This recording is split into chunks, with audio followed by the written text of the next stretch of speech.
Tony Dunn. Ain't nothing to it but to do it, brother. Let's roll. In a world where Carolina Panthers fans have an insatiable thirst for Panthers news and opinions, only one podcast roars ferociously. It's the C3 Panthers Podcast.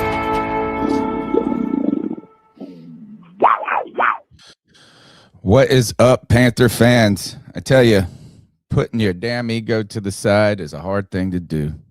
It's a hard thing for a man to do. It's a hard thing for a head coach to do. And it looks like Dave CANALES may have ate a little humble pie, maybe, or at least acknowledged some humility today as he announced that he will be handing over play calling duties to Brad Idzik. We'll be discussing that. And is that why you brought in Dave CANALES to be a head coach, or did you bring him in to be a head coach and play caller? You want to talk about somebody else who was mentally struggling at points when he was benched in his career but bounced back. Bryce Young went on the pivot and talked about his career development. That and chasing pass rushers tonight on the C3 Panthers podcast. My name's Tony Dunn. We're not football experts, but we're expert football fans, and it's the longest running Panthers podcast, the C3 Panthers podcast. Here's my co-host, CK. How you doing, my friend? Man, we are here again, and we always tend to find some things to talk about.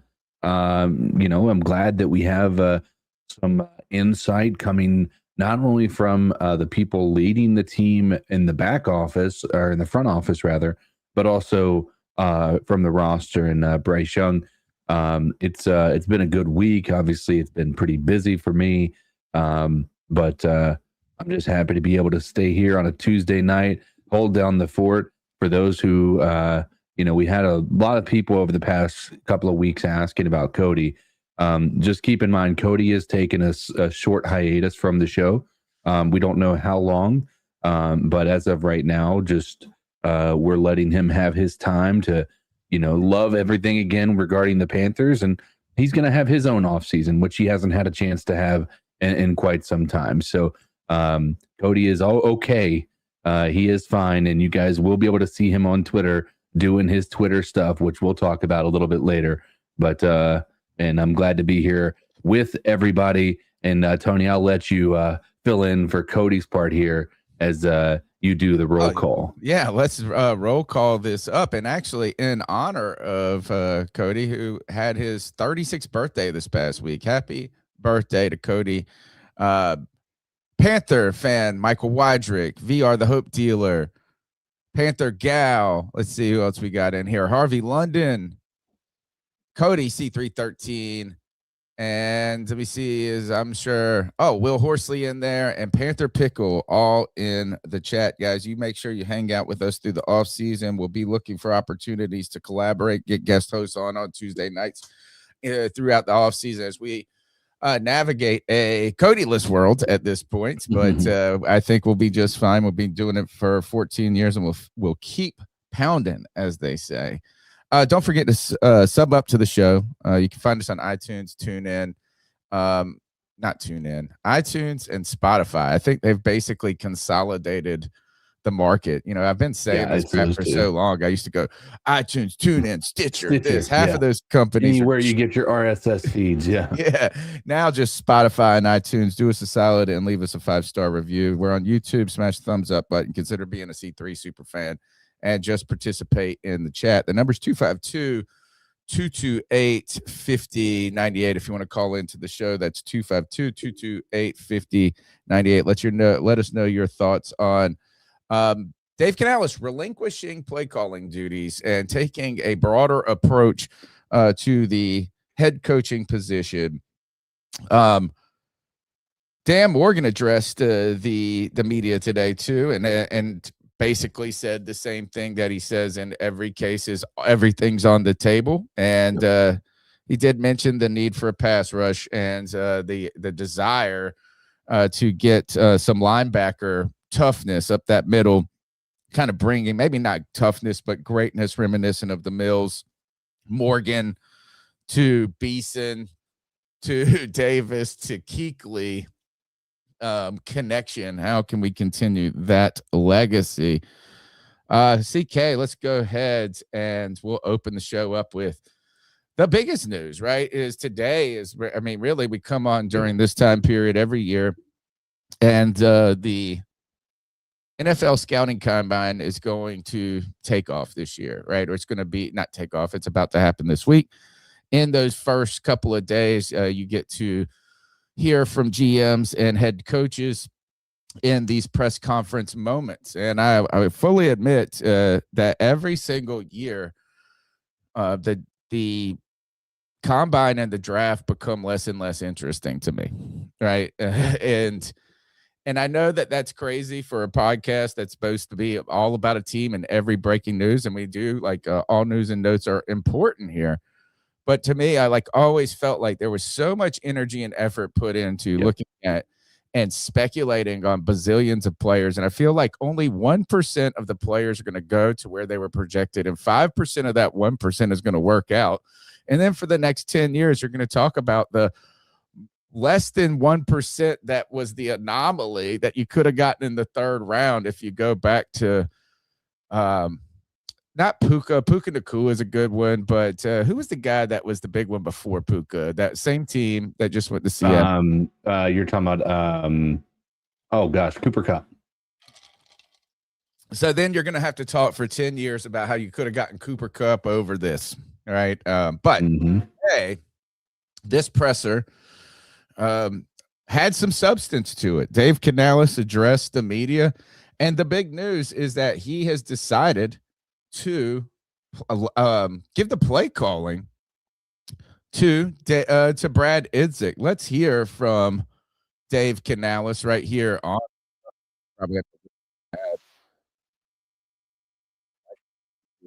where I can show it.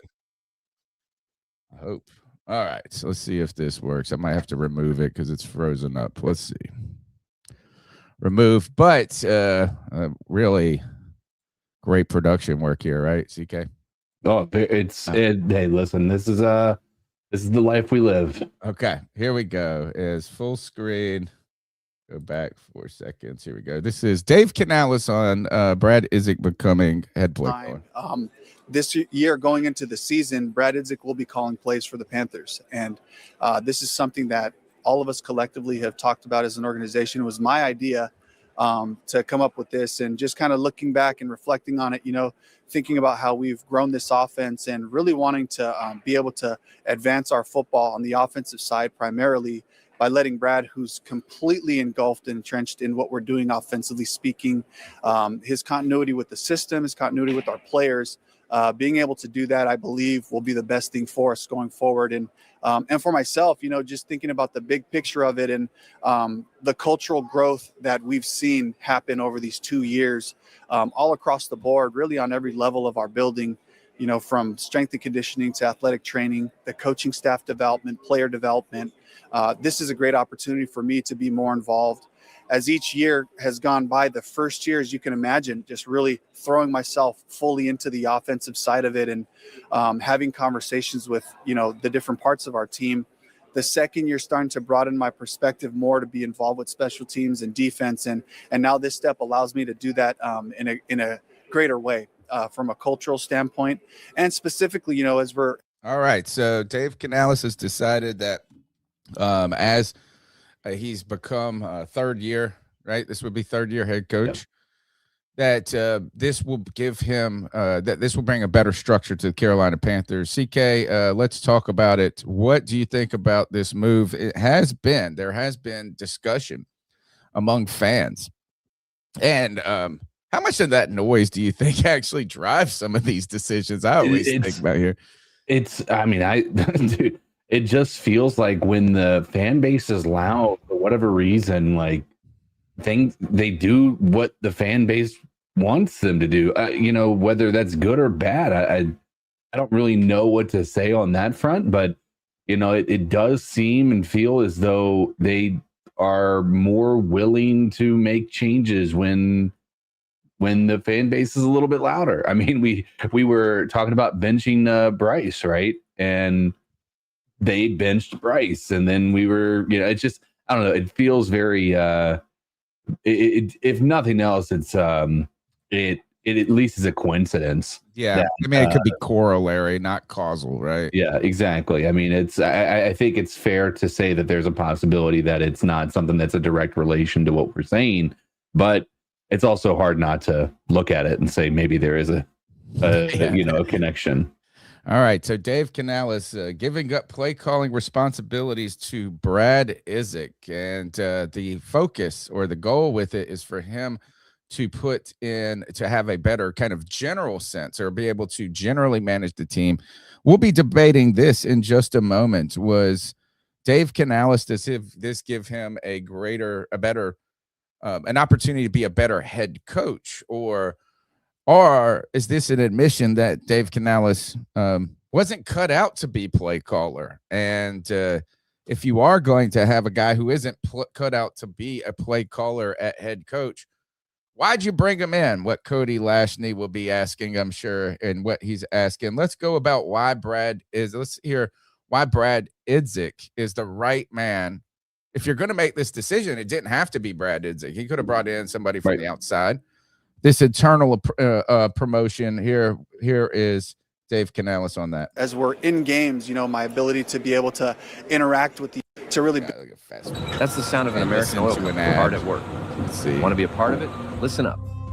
Hello, my name is Adam Ferrari, and I'm the. Since I've gotten here has been what's best for the Panthers, putting our players in best position to be successful, coaches as well. When I look at this allows me to be in a better position to affect our team. And this also allows Brad to affect the offense in a positive way. He's my primary architect for what we do offensively with the run game, the pass game, and the connection of it. And I saw this as an opportunity to streamline the work that goes in during the week and then to have that come alive on game day for the play caller who has a vision for what we're doing. And while this is a shared vision and a shared philosophy for how we play football, stylistically speaking, we're not changing any of the words. We're not changing our approach, but I want all of our processes to improve, and I believe this is an opportunity to do that. All right, so CK, let's before we get into the debates, is that the Panthers' offense has not been particularly potent. Yeah, correct. Right, and there have been moments where. We need to get more, right? And so this decision was made so that he could to do that better general overview. Idzik, he's saying, is the guy because it keeps some continuity, right? Sure. Is that it really seems to me that if this was forced, right? I do believe that this was the most natural way you could do this, CK. You go and get another guy outside. It goes and tells you, like, it's an admission to the world that our offensive needed so much more juice from the outside, and we couldn't meet it. I couldn't meet it as a head coach. And to this, it seems like about streamlining the process, or at least allowing him to not be so overstretched as a head coach in this. And that you then you have a guy who has been with you since Seattle, who has been your passing coordinator at Tampa. Then he has been with you as your offensive coordinator in the background, I guess, who is getting you prepped for game day play calling. And they're best friends, right? Brad Idzik, I think, to me, this is the showing this, I guess, is the most easy transition to a move like this that is possible. And what are your thoughts on that? Ultimately, I think I'm going to understand why people are going to have maybe, I don't know if this is too strong of a word, but a visceral reaction to it.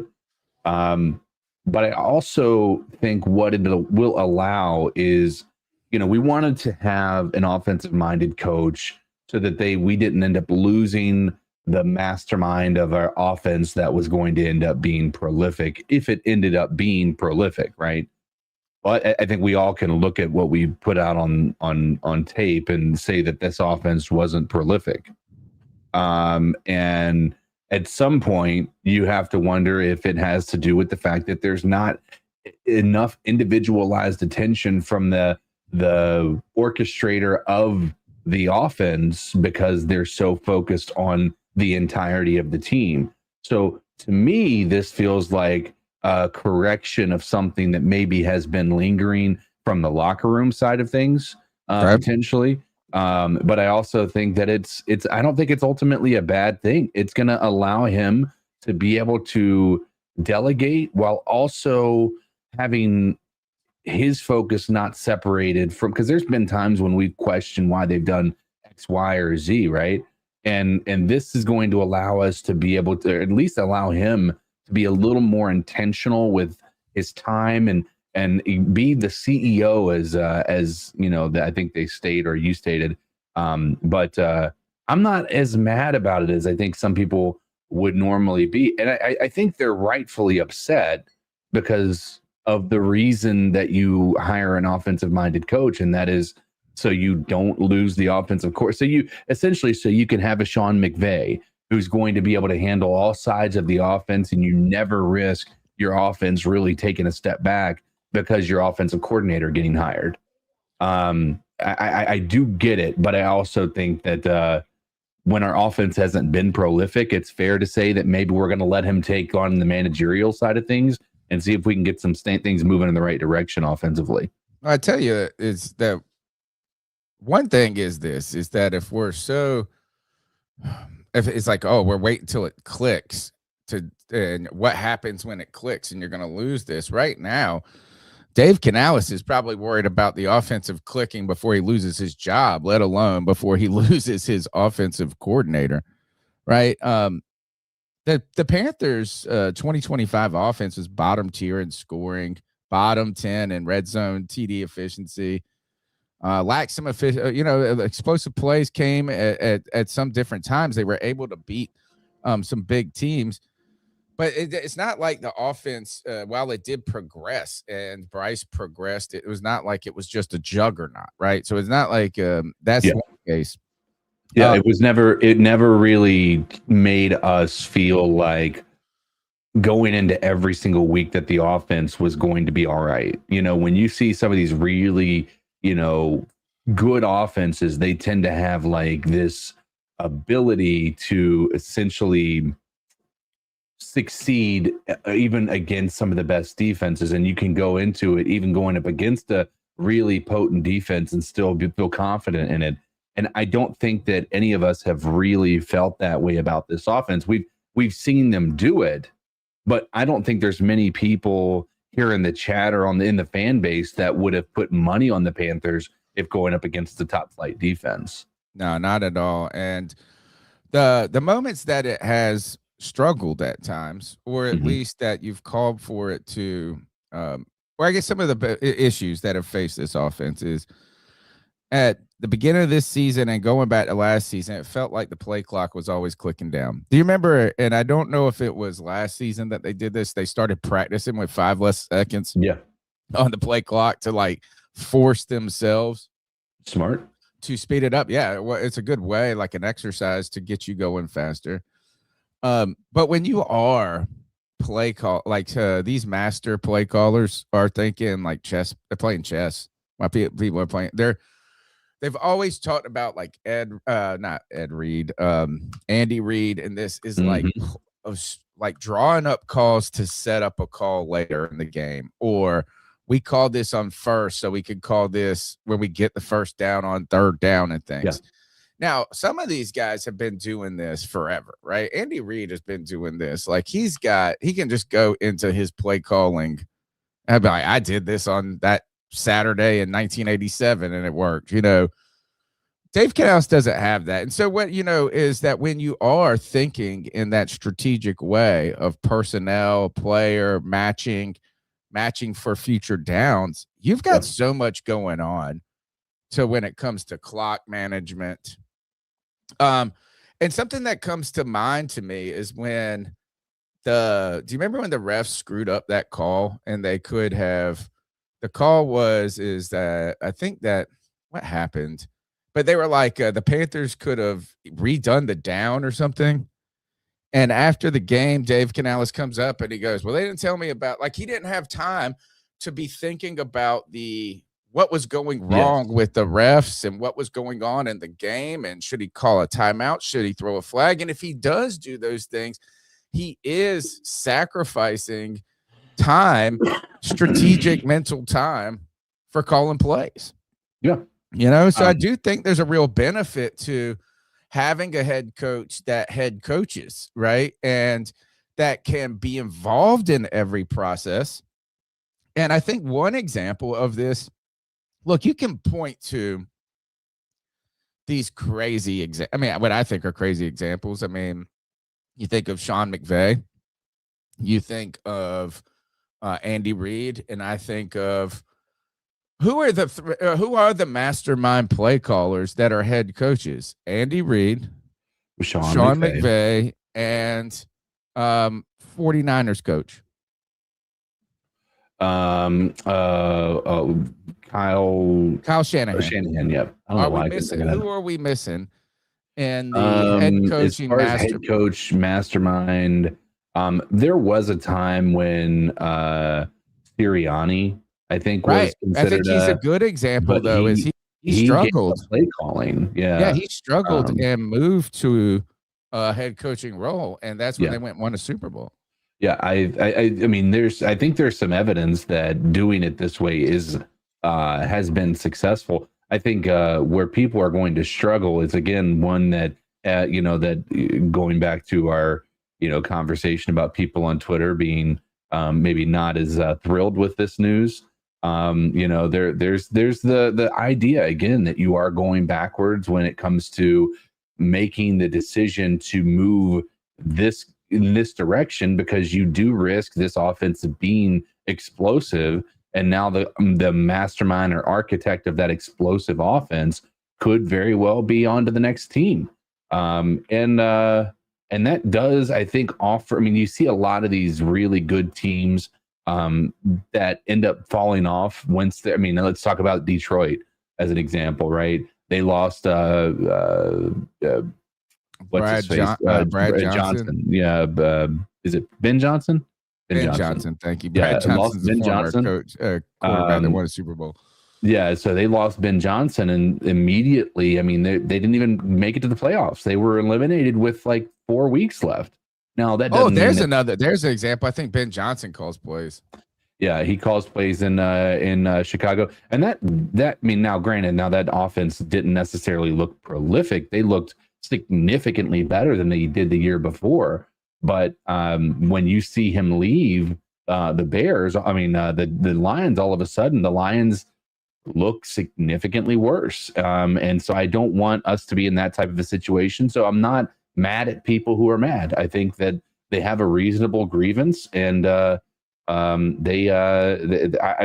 only a moment of time that we're going to be able to see if this was an example of something that is going to bear fruit. But right now, we just kind of are playing the waiting game. The argument that the offensive coordinator is going to walk out the door and you're resetting, I think is more applicable to defensive head coaches, right? So Dave Canales at the very base of his DNA is an offensive guy. Yeah. Right. So his fingerprints will be more on the offense than they will be on the defense by nature. If Brad Idzik all of a sudden just explodes and is great, which to me, I think we have to talk about if that's even possible. Sure. Is that you're not resetting and going, we have to find somebody. It's like imagine if you were like the CEO of a tech company, but you weren't good at tech, but you were just good at being a businessman. But you had like this number one who was a tech savant that could guide you on all of this. And if he left, you got to go find another because you're like blind at that moment. I don't think you're just starting from ground zero. Dave Canales' fingerprints are going to be on this offense. He's going to be involved in the construction of it. He'll be on the headsets to where he can talk with Idzik if he sees something or like something, really frees him up, and that he could, in a sense, come back and manage play calling if Idzik was going to go, until he found a guy that he wanted to outsource. So I think for a defensive head coach, though, it is more problematic, right? Is that like you leave and you go, oh, I got to find somebody that I can communicate with, that I have a good working relationship with, that shares ultimately a cohesive or symbiotic relationship between our defense and my vision, and also their ego doesn't get in my way. So I think the challenges are far bigger for a defensive head coach than they are for a offensive head coach. And I do think that this is actually something very good for the Carolina Panthers, because now, I mean, I think if Dave Canales wouldn't have chose this and went to continue to call plays, that he very well could have gotten better at it, right? He could have gotten better in his third year at managing the game, calling the plays, and doing all of this. But sometimes we got to remember, these dudes his job is on the line. Yes. If he isn't improving this year, he's probably thinking of if this team is stagnant or worse, I won't say his job is guaranteed to be gone, but you're going to be talking about it. Yeah, I mean, right? I think that there were moments this year that you started to talk about it. You know, this again, we're not. I mean, we can't sit here, even though we made it to the playoffs, we cannot sit here and try to fool ourselves into believing that this offense was anything but concerning last year, right? Now, you know, and I'm not saying that we were to the point where it's like you're questioning whether you're keeping your quarterback or anything like that, but there was no consistency. Up 3 points at time, or not, but you know, you're having trouble putting up a touchdown until the fourth quarter or something. So I mean, again, being angry with this move right now, you've got to be able to realize that this makes so much sense when you put it into the context that our offense was bottom 10 total, like from a statistical standpoint. Yeah. Right. You can't operate a good squad, a good team, or you can't really say that it's justifiable to keep a coach playing or doing the play calling with those types of results. Here is Dave Canales on who made the decision and if it was difficult to do this. I thought it was. Why do I got to reload this every time I pull it down? I wish I could it would stay queued up. Watch, we'll probably have to watch another dang ad. Putting our players in best position to be successful, coaches as well. When I look at this allows me to be in a better position to affect our team. And this also allows Brad to affect the offense in a positive way. He's my prime. This was my decision. It was extremely difficult for me because I do enjoy calling plays. It's a part of the game that really thrills me. I get a lot of gratification out of watching the plan unfold on Sundays and just the high stakes moments. Like, those are incredible moments to be able to make critical calls and to put guys in positions to give ourselves a chance to win. And so I certainly didn't want to give that part up. And, you know, Dan, Brent, myself, Mr. Tepper, I have their full support. This was a plan that, as we thought about it and went through the process afterwards, I saw this as an opportunity to make the Panthers better and had a plan for that. Daryl's a big part of that. Bringing his experience from a play caller standpoint, building our systems, helping us grow, all of those things, you know, and really having that just kind of like having Brad, allowing Brad to have somebody with that type of experience to lean on. You know, with my humbling 3 experiences that I have, you know, he's lived all of those, but I want him to be able to see more of that. And all right, that's Dave Canales on the difficulty of making this decision. And I think that what I've found about Dave Canales, CK, is that he's too honest. You think this is to a fault? Yeah, I think that. Well, I mean, I have this approach in my life and in my work too. So this is just somebody that knows like the weaknesses of that. Like, it actually can be very endearing at moments, right? As people trust you, they believe in you, they don't think that you're saying something and doing one thing, But on the other hand, you do you open people into your life a little bit, right? And really what I feel like is in some ways he is secretly opened up that this was difficult. I don't know. You could have the other way of approaching this announcement is look, I just want to move on from like I think this is best. We're gonna work into. I believe in Brad. I'm working on developing coaches. I'm gonna be here for a long time. This and that, and then end it and be like, well, I said what I said. But now it gives us this window into all the things that we were talking about with just speculation, and that is. Who was asking that? He said, well, it's my decision. I think this is, he mentioned Daryl Bevell. So he brought in an outsider, CK. He did bring in an outsider Daryl Bevell was one of those coaches too, who was a hot coordinator. He was with Matt Stafford at one point. He was with Russell Wilson. And through those coaching cycle debates, he was often being brought up as a potential who's like a Ben Johnson or somebody like this, is like this guy can be this, or Clint Kubiak, who has just gotten with the Raiders, and I cannot remember. I've been really poor at remembering names recently, and I've always been bad at it. And the irony is I'm a history instructor, but offensive coordinator for the Texans that we interviewed that remember Ben Johnson turned us down. Then that offensive coordinator for the Texans, I think, declined to interview with us. What was that dude's name? Slowick, yeah. Something like that. No, wait. Which is interesting because he doesn't even have a job anymore. Yeah, and that happened year 2. They just had that prolific offense, and year 2 they fire him. It's absolutely it's insane. This is my argument too, CK. While anybody, I always, and how many times have I come on this podcast where somebody would say, "Don't take that job as a head coach. You can be more selective." I think probably Ben Johnson, the only person that worked out for maybe right now. Yeah, I mean, I think Ben Johnson did a great job in his first year. I don't think many people saw him going in there and just doing what he did. So, and I think that's an outlier.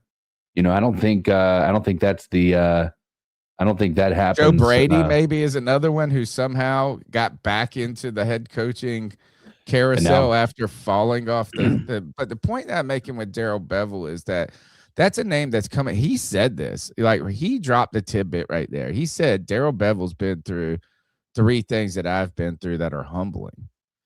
And that is like losing jobs, struggling, doing it's like, I mean, I feel like, and I think that he was referencing Daryl Bevell in some ways he could have brought in Daryl Bevell to be the offensive coordinator. He didn't, right?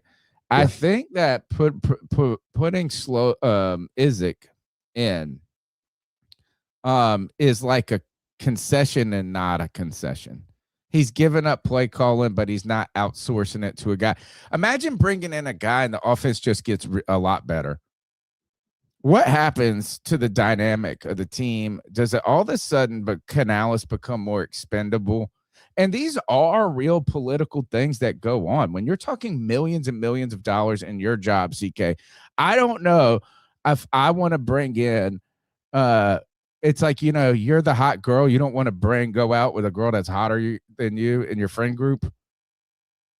And I think Izzik is kind of a safe promotion to where it's not threatening to his identity. It's his best friend, this and that. The real question, though, CK, is it going to get any better with Izzik? I mean, if they're like the same philosophical concepts and stuff, is it the same thing? Or will we see Daryl Bevell be more part of this construction? I think I really think Bevell is literally just there as a backup plan. I think he's there for Bryce. Don't get me wrong. I think that there's a double factor to this. I think promoting Brad was easier when you have a guy in the in the behind him that can technically take over play calling if there's something. Say the Idzik just destroys his opportunity and does not do well at the play calling. I don't think that they're going to risk the entire season next year. And so I think Brad is not going to have a long leash to start the season. It could go back to Dave, but I think that that look is this would go bad, right? That would go bad, yeah. Yeah. I mean, there is some risk. In fact, is there a risk at a buddy promotion, CK? Yeah, I think so, but you got to keep in mind this isn't a technical promotion, right? This is just allowing him to play, do the play calling. This does not in turn make this a, it's not. It's maybe it's a promotion in practice, but not in reality. But I really don't think that this is a scary situation for Dave Canales. How much of an admission, though, is it that? Mm-hmm. Do you think that this is an admission that things need to get better quickly? And how much are we at that, CK? Is like, I mean, because this is where I kind of think is like we've had these two moments under Dave Canales' coaching cycle that have given reprieve for a moment, right? Is that you get the terrible start in season 1. Yep. And the benching of Bryce, the craziness with that, the terrible, and then you get a good game from Bryce against Green Bay and kind of a little momentum at the end. And it kind of was just enough to take your eye off of the problems that just dominated so much of the season. The Panthers really struggled early in this season. And then they kind of started to look like they were growing into a better team. And then they regressed and had some moments where all of a sudden you're going, why the heck is this offense not able to do anything right when we're starting to take off? I remember calling my shot and saying, this is going to be Bryce's breakout game, the home game against the Saints, and the Saints come in there and wallop you. It was so up and down. But the last moments of the season, again, continued with up and down with losing. Yeah. Well, who did we lose to? It was losing to Tampa. The opener? You talking about the opener or the end of the season? The final game. If we win against Tampa, we're in. If we win, so it hits the this Falcons, down moment. Yeah. And then you back into the playoffs and you get this incredible playoff game, and it gives you a reprieve like, oh, Dave Canales and everything is safe going forward. And really, that is a very tenuous happiness it's like, and so is this moment right here. I think that something like this shows that you really got to constantly be trying to step forward. And so that's in the good case. Is this also admitting like, man, they might be okay for the moment, but they could be bad in a second. I mean, this is a risk. But at the same time, the reason this is not as much of a risk is what Dave Canales outlined in his press conference, and that is he's been there throughout the entire thing. He has been there from day one. He is a part of the reason the offense is the way that it's set up. He's an architect in his own right with the way that the offense is laid out. Again, I understand where there could be a discussion about the risk being there, but I really don't think the difference between Dave Canales and Brad is going to be that big to where we're really concerned about what this is going to look like. I'm hoping that what this will do is it'll allow for Brad to have the same conversation with Dave Canales that Dave Canales was talking about he had with Todd Bowles, and that is Todd Bowles telling him, go for it. Yeah. You're nervous, just go with it. No handcuffs, nothing. You do what you've got to do. And it allowed them to be aggressive. And I think that we've at times been not been aggressive. And that might be because of their, the maybe hesitation on Dave Canales' side of things to allow the playbook just to, be open, and I think Brad could very well be a little bit more comfortable in doing that. So that's where I'm hoping the difference here is that we're seeing that really take shape with this offense being a little more explosive. You're listening to the C3 Panthers podcast, the longest running Panthers podcast. Dave Canales has relinquished play calling responsibilities and given them to offensive coordinator Brad Izek. Brad Izek now will be in charge of sparking a Panthers offense that at times floundered in the 2025 season.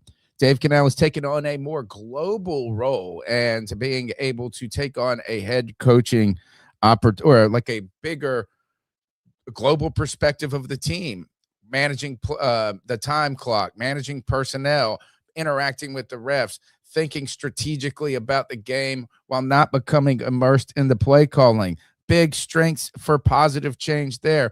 Weaknesses potentially is that maybe Dave Canales isn't the offensive guru that people hoped he would be. Weaknesses also being that if Brad Izek is able to spark this offense, potentially he goes on and then you have to restart. Worse than that, I think, is that Brad Izek sparks this offense and you go, why the hell is Dave Canales? What the hell is he doing? Why couldn't he do it? But I do think that this is going to be a positive move for Dave Canales. He said it took some humility for him to do this, that pride, ego are always a part of this. And that is at this level always a good thing. There is pride and ego always involved. And, you know, you want people that want things. And he wanted to be a play caller, but right now I think he wants to be a head coach. And I think that if for Dave Canales to continue to be a head coach in the NFL, he's going to have to build on this success, and building on this success means building a stronger team at every possible avenue. And he made the decision or announced the decision that play calling responsibilities to Brad Izek with working closely with Darrell Bevell could be or help to bring that next step in the evolution of the Carolina Panthers. The number is 252-228-5098. Like to hear your thoughts on the decision of Dave Canales to hand over the play calling to Brad Izek. Does it show a maturation, a moments where a guy is able to, have a little humility, put his pride aside and do what ultimately will be best? Is this strategically best for the Carolina Panthers? Or do you see this as an admission that Dave Canales was in over his head? Or finally, do you see this as a weakness like our buddy Cody Lack? Let me see. I'll tell you this, is that Cody Lack always remains consistent, and his perspective changed that boy's mind. There was a reason we said die on that hill. This news broke today, and Cody was on Twitter, and he said this. So what exactly is the point of hiring an offensive-minded head coach to pair with Bryce Young if he isn't going to be calling plays? Isn't the idea that when the offense finally booms, you don't want your play caller walking out the door? What are your thoughts on Cody Lack's tweet? And I'll just leave you with this, CK, when it comes to that, is that Dave Canales needs to be a head coach. I mean, is that right now, is anybody feeling that when it booms is inevitable? We need the boom to happen regardless if Dave Canales is the primary orchestrator or not. I don't think, CK, that the boom is betting on yourself to a fault better than betting or making decisions best to keep your job. No, I don't think it's a bad idea to bet on yourself by any stretch of the imagination. I think Dave Canales would not be making this decision if he felt as though it was better for him to continue to do the play calling. If he in this, you've got to keep in mind, I'm looking at it from the perspective of if he's making this decision, and he talked about it in his press conference, he did not want to do this.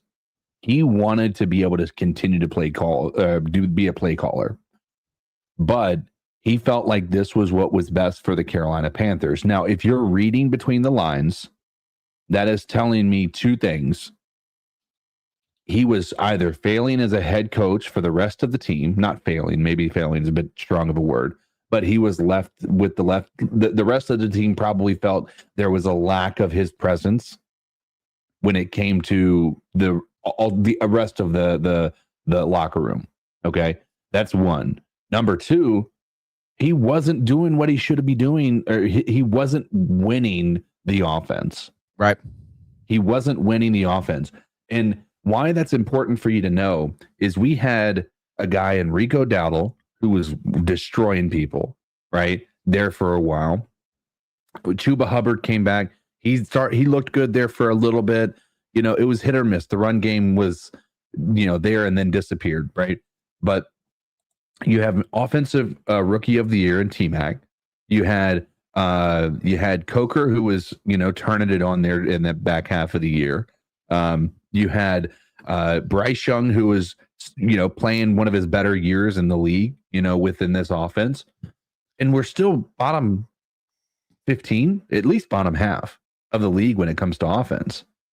So you have a weapon in the offense that you weren't able to really utilize because of something to do with, in my opinion, it was just the way the scheme was working. It just felt like it was, we had talked about how rhythmic it looked and how great that was because we could drive down the field and take 10 minutes off the clock, you know, at any given moment.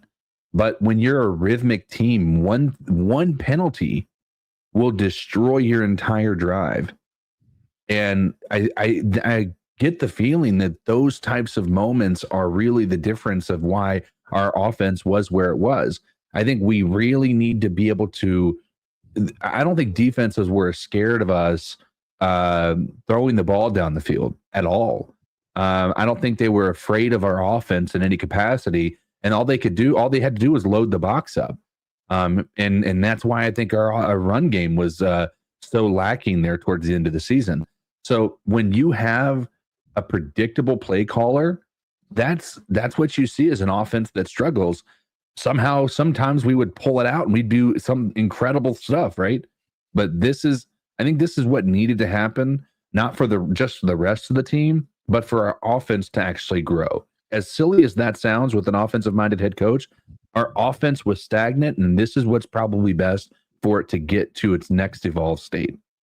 In some ways is what noise humbled Dave Canales. Was it fan noise? I wouldn't be shocked if it was the other. Was it head coach? I mean, was it GM and owner maybe that put this bug in the ear, or was it, like you said, the player, or was it a combination of all three, or was it hopefully better than that? Is Dave Canales truly thinking about this as he heard that noise, saying, "You know what? Put my ego to the side. This is what's best for the team." Yeah.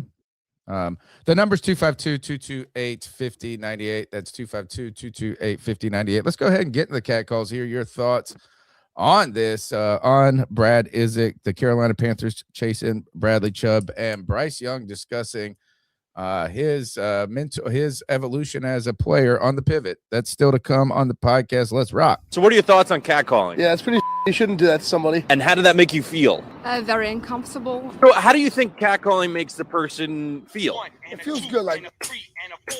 Who's that cat sitting in the back corner with his face buried in his nose? Who's that kid that can use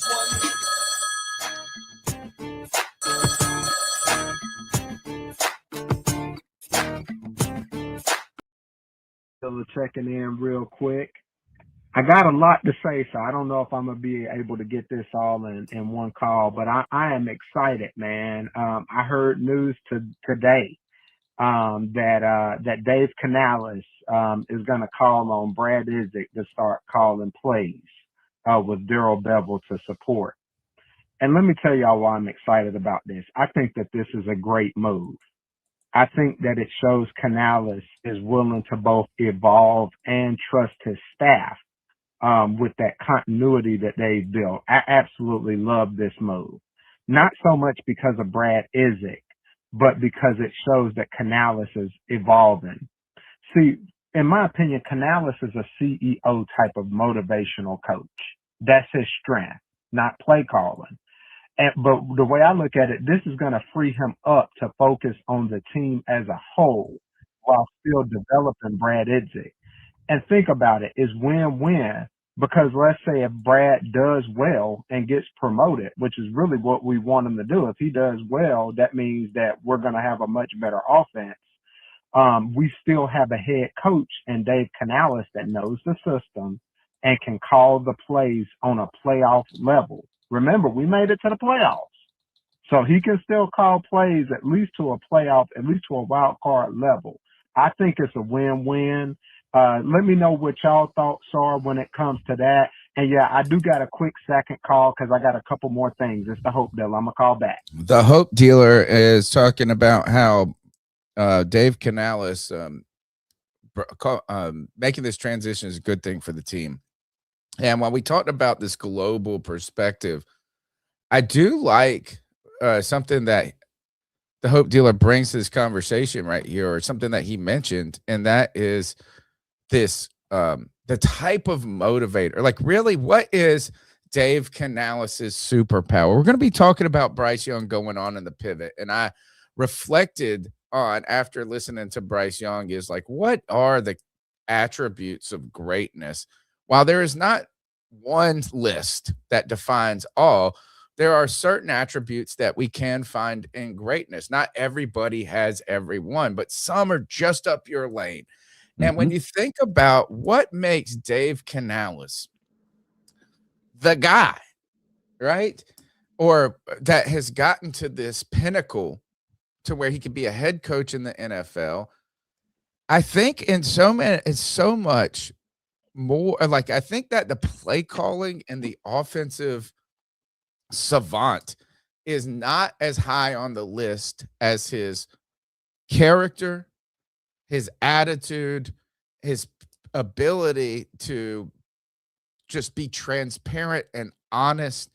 And what I think that when you are going into a room of dogs, of just guys that, you know, you think, we talked about the Mount Rushmore of linebackers in, what was it, last week? Or I think it was last week. And we talked about how, like, just LT would smoke crack and go out there and try to murder people. There are people like or how Luke Kuechly goes from the most modest fella when he's on the mic to when he is on the field into an absolute animal of a player.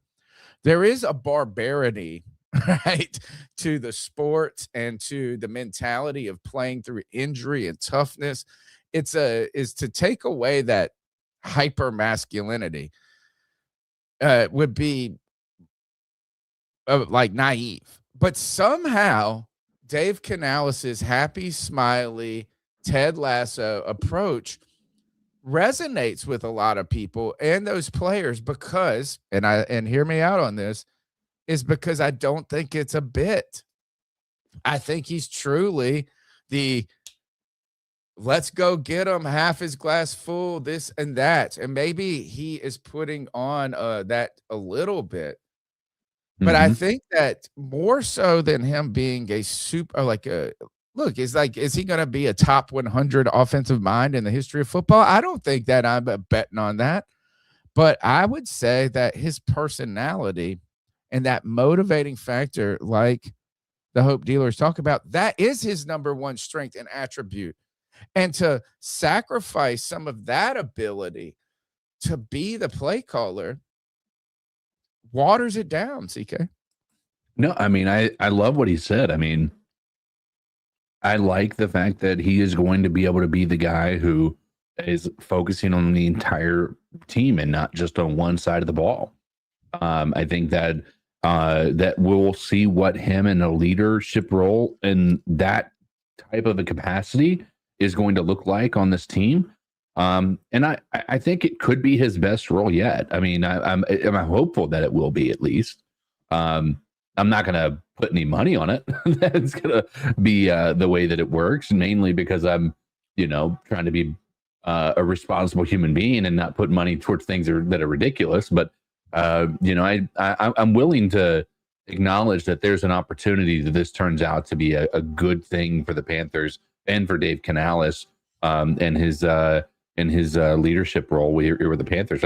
I'm not mad by the decision. I really am. I mean, I'm almost I'm excited actually about it. heartened by it. Yeah, I think it's probably a good move. Now, I would have if Dave Canales kept the play calling and I would have liked to see him continue to grow.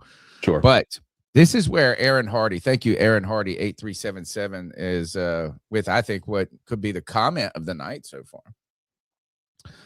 Dave can because this is the season, CK, of hopes and dreams. The season of we're going into the draft, you're going to get free agency.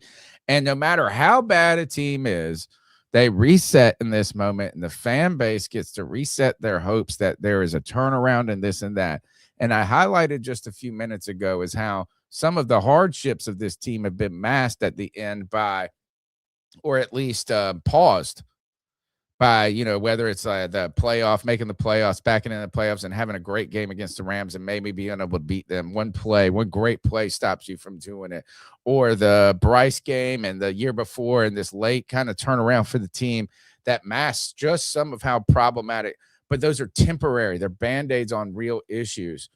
Is that this is a moment where all things look great, where we are glass half full about the Bryce. We're glass half full about the direction of the team. We're glass half full about Dave Canales.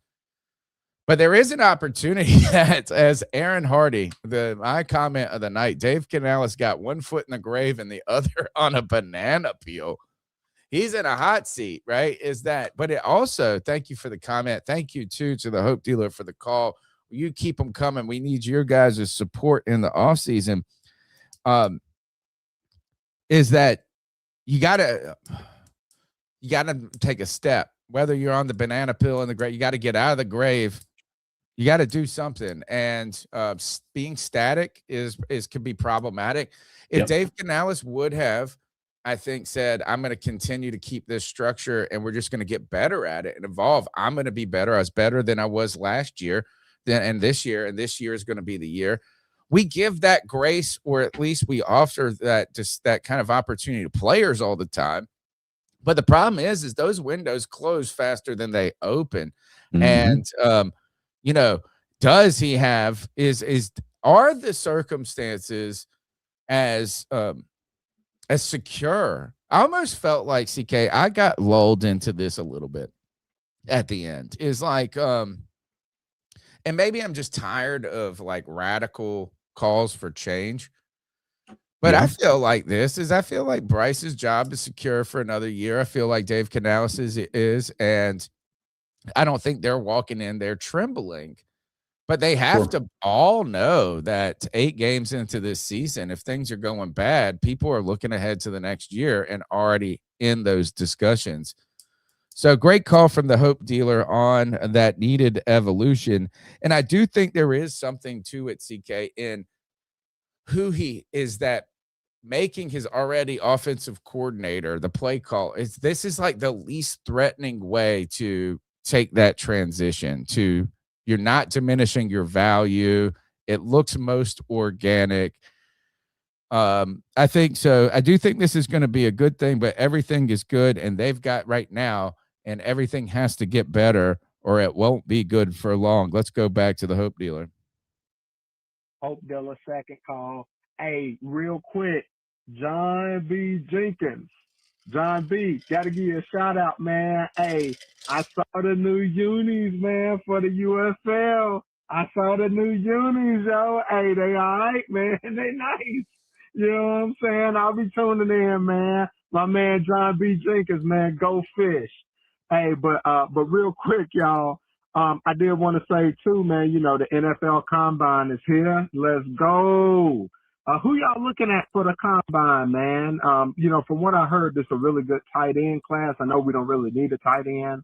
But my question is, at pick number 19, do y'all think that Dan Morgan should focus on need, or he should focus on the best player available? Need or best player available? And last thing real quick, y'all, I don't know if y'all seen this, but Bryce Young was recently on the Pivot podcast. If you get a chance, man, little plug, check that interview out. I was really impressed with Bryce Young. and the way that he conducted himself and his storytelling on that Pivot podcast. I think Bryce is evolving, man. He's becoming the leader that we need. But yeah, man, it's combine season. Off season is in full effect, man. Everybody out there, let's go. This the Hope Dealer. Go fish. Love you all, C3 Legion. Everybody, keep pounding. All right. Thank you for the call, Hope Dealer. Great way to segment to don't worry. The pivot is, and thank you to Padawan Panther. It's always great when I hear from you guys individually. Just personally, I get a text from Padawan Panther, and he's like, "Hey, did you see the Bryce on the pivot?" And I had watched parts of it. I didn't get watch the whole thing. He was like, "I'd watch it. I'd really love to hear your thoughts." Like, it's really nice when I get people reaching out to me, and just it kind of helps my momentum to get excited about things to talk about. And so, thank you, Padawan Panther. We're going to the pivot later, a little later in the show. Let's talk about good pivot to our next good pivot to Dan Morgan. CK, you listened to the Dan Morgan press conference. Give me the highlights. I read about it some, and what I read sounds like typical Dan Morgan, not speak as in like just reducing it. Sure. But tell me, what did Dan Morgan address the 2020? He's at the combine doing these interviews. What happened there? He was it was really a pretty standard press conference. He did address the edge being something that they are going to be taking a pretty aggressive approach at in the off season. But other than that, it really wasn't an eye-opening discussion. He wasn't really willing to talk about the Icky situation. There were questions about him. Tell me about that, because obviously we're going to start with Bradley Chubb in his mention, because they mentioned him by name. The Panthers currently have $13 million in cap space. They're going to have to that Brant Tillis guy is going to have to do some magic to get these guys rocking and rolling so they can be meet the needs of the team in free agency. And this is what every team goes through, what the Panthers go through every year. So I'm not panicking about it. I'm just sad that we don't have all of this ready and locked and loaded for this moment. But the Hope Dealer asked about who we're thinking about, like what could happen in this first round. And I think that much of this relates back to what's going on with Icky. So tell me about how we address the Icky situation. So his conversation was that Icky just underwent his surgery. Everything went well with it. He is not willing. He said he couldn't really talk about timelines right now because there's nothing that he can point to that's specific as far as the timeline is concerned. So there is that. But it was, again, that was really it. There was not much substance to the conversation. But it wasn't any bombshells, which in my mind is probably not a bad thing. I think it was pretty basic stuff. They did talk about a couple of things like, his helping the Seahawks make the decision to go with their head coach, which is a interesting tidbit of information, knowing that they just won the Super Bowl. It was I don't know if anybody else in the chat has a different mindset, but it was very much a run-of-the-mill press conference that did not offer anything outside of just normal tropes from a GM in the middle of a combine press conference. All right, so is really kind of vague on and not like you have to. Less information is good or best for these teams to give up, but no specific timeline on his return. And not surprising, the timeline is he's not returning for 2026. But what you can take away from that conversation is the team does have to face issues, and Dan Morgan's addressing things like this. Is Yash Ninjman the bridge for, do you bring back somebody like him as you're trying to figure out what to do? And don't forget, too, that he addressed that Cade Mays and Austin Corbett are hitting free agency, and those are going to be must fix area. I did read that he mentioned that Cade Mays is obviously going to be with his agent talking about what other teams can offer and what he can get there in the market. But the Carolina Panthers have some very significant decisions and challenges facing them on their offensive line, which just 2 years ago was their main priority in fixing. It shows you that when your strength is your strength, you got to keep strengthening it. And that just because you have a plan, like Mike Tyson said, you got a plan, and everybody's got a plan until you get punched in the face. The Carolina Panthers, and this is my bridge to that CK2, back to the Hope Dealers call right here, is I think that Kim Aquano's injury was the most influential thing when it comes to the Carolina Panthers draft. I think that fixing the offensive line in a permanent or exciting way at left tackle is going to be impossible given the cap situation. I think you're going to have to try to bring back Josh Nijman on a bridge deal, maybe even that's given his agent, knowing that the Panthers are in a little bit more precarious situation, a way to juice a few more dollars. You have to figure out something with Cade Mays. You cannot, or at center, you cannot go into this draft, say we're going to draft a center. We don't know who that is, and they're going to be our starter. That can't be the way. You can't. I don't know if you want to go discount into free agency there. So I think that the Ike Ekwonu as him actually stepping up into a more, prevalent role for the Carolina Panthers, or at least looking like he could be bigger part of the future, was so heartening to where people were talking about the Panthers are going to extend him, picked up the 5th-year option, kind of gets soaked with the money on that. But I think this at the first-round pick pushes them into a little bit more, we've got to get somebody who can contribute sooner than later on this offensive line. Maybe not have them be a starter right out the gate, but be able to play significant reps in year one if their number needs to be called. So I think this is a big story. I've been talking about it for weeks, CK. And to the Hope Dealers comment, that's where I'm leaning towards how the Panthers draft is ultimately being reshaped, is going to the Icky injury. And I think, man, now the Panthers have to be in the first or second round thinking offensive line. I mean, if not, it's the free agency. I mean, it's I think that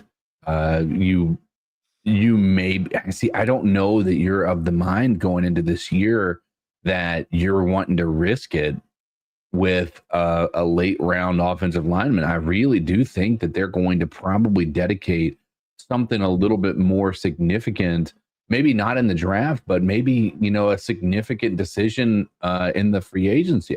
It's so expensive, CK, to go and get a start left tackle that's for a long-term answer. So I think a Yosh Nijman type player is that guy, is like a guy that you can get by with until you figure it out.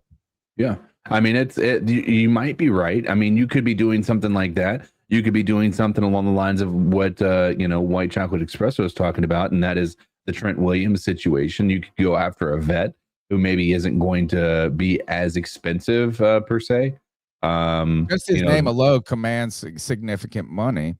Yeah, but I mean, if it's a 1-year deal and they're not, it's mutually interested to try to, maybe they're coming off of an injury, or maybe they're coming off of a rough year or something like that. I think you could find somebody willing to give an opportunity to the Panthers to try to, at least let them prove their worth with an offensive line that is pretty well built up, outside of that left tackle position now with Icky being out. So I think, I don't know, maybe I'm just being hopeful here, but I can't imagine that we're putting such a significant amount of resources, such as a first round draft pick, when I feel like the offensive line is not the issue that we have right now outside of just one player. I think we have greater problems when it comes to some of the pieces on defense. If you could get a Trent Williams, twilight of his career, as Kev says, he's turning 38 in July. That I think that would, I think you bring up a good point, CK, is that you don't want this to corner you too much in your draft scenario. But I think all of a sudden now that the Panthers, who haven't drafted an offensive lineman under Dan Morgan's tenure, have to be more inclined to being like, look, we got to just add. and I don't think when if they add somebody in the first that they're going, oh, they're starter.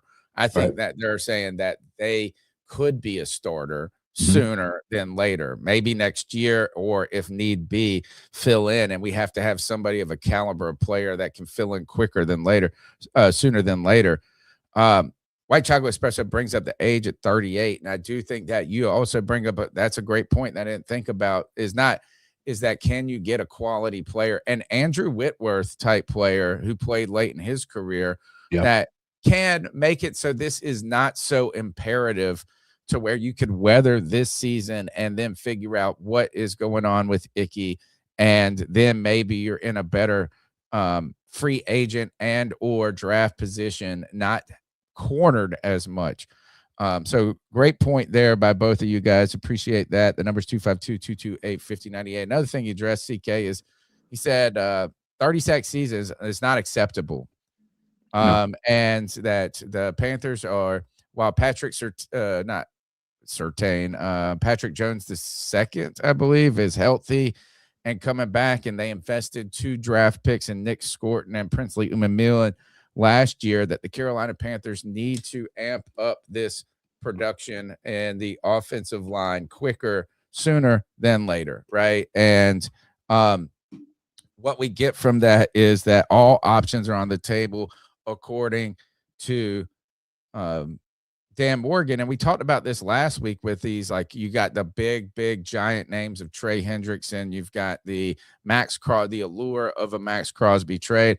But one name that I was most excited about last week as making sense. I don't know about the degree of his knee injury and all of that. So just on the face of it, making sense, more reasonable financially than some of those guys. Bradley Chubb rumors. Morgan did confirm nothing is off the table and expects them to have some talks with his agent because of the familiarity with Ejiro and Chubb as a player. What do you think about that?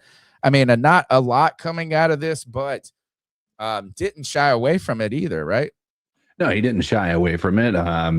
But it was, I mean, he had mentioned that they're talking about it, and again, it's very much Dan Morgan, or really any GM fashion. It's saying, we're going to be in on every deal. Like, we're going to be talking to everybody. And yes, that makes sense for us to be contacting him because of that connection. I think that to put any more into that, right now, I think that these guys are going to wait and see the combine. I think they're going to wait and see what the bidding price is on Bradley Chubb, and see if that is something that we're even in the running for. But right now we can't, put a tremendous amount of resources towards it, or a lot of mental focus on it right this second, because right now their focus is trying to look at these pass rushers in the draft. I don't know. Nothing I heard from Dan Morgan made me feel as though we're, on the verge of signing a Bradley Chubb or anything like that. I tell you one thing is, if Canales is trying to fix the culture upstairs in the coaching department, Morgan's in that management, that GM in the upstairs trying to fix it in the trenches as he continued to address the need. I was looking at this offensive line and this defensive line is imperative. One other thing that he mentioned too is continues to come back to that linebacker position.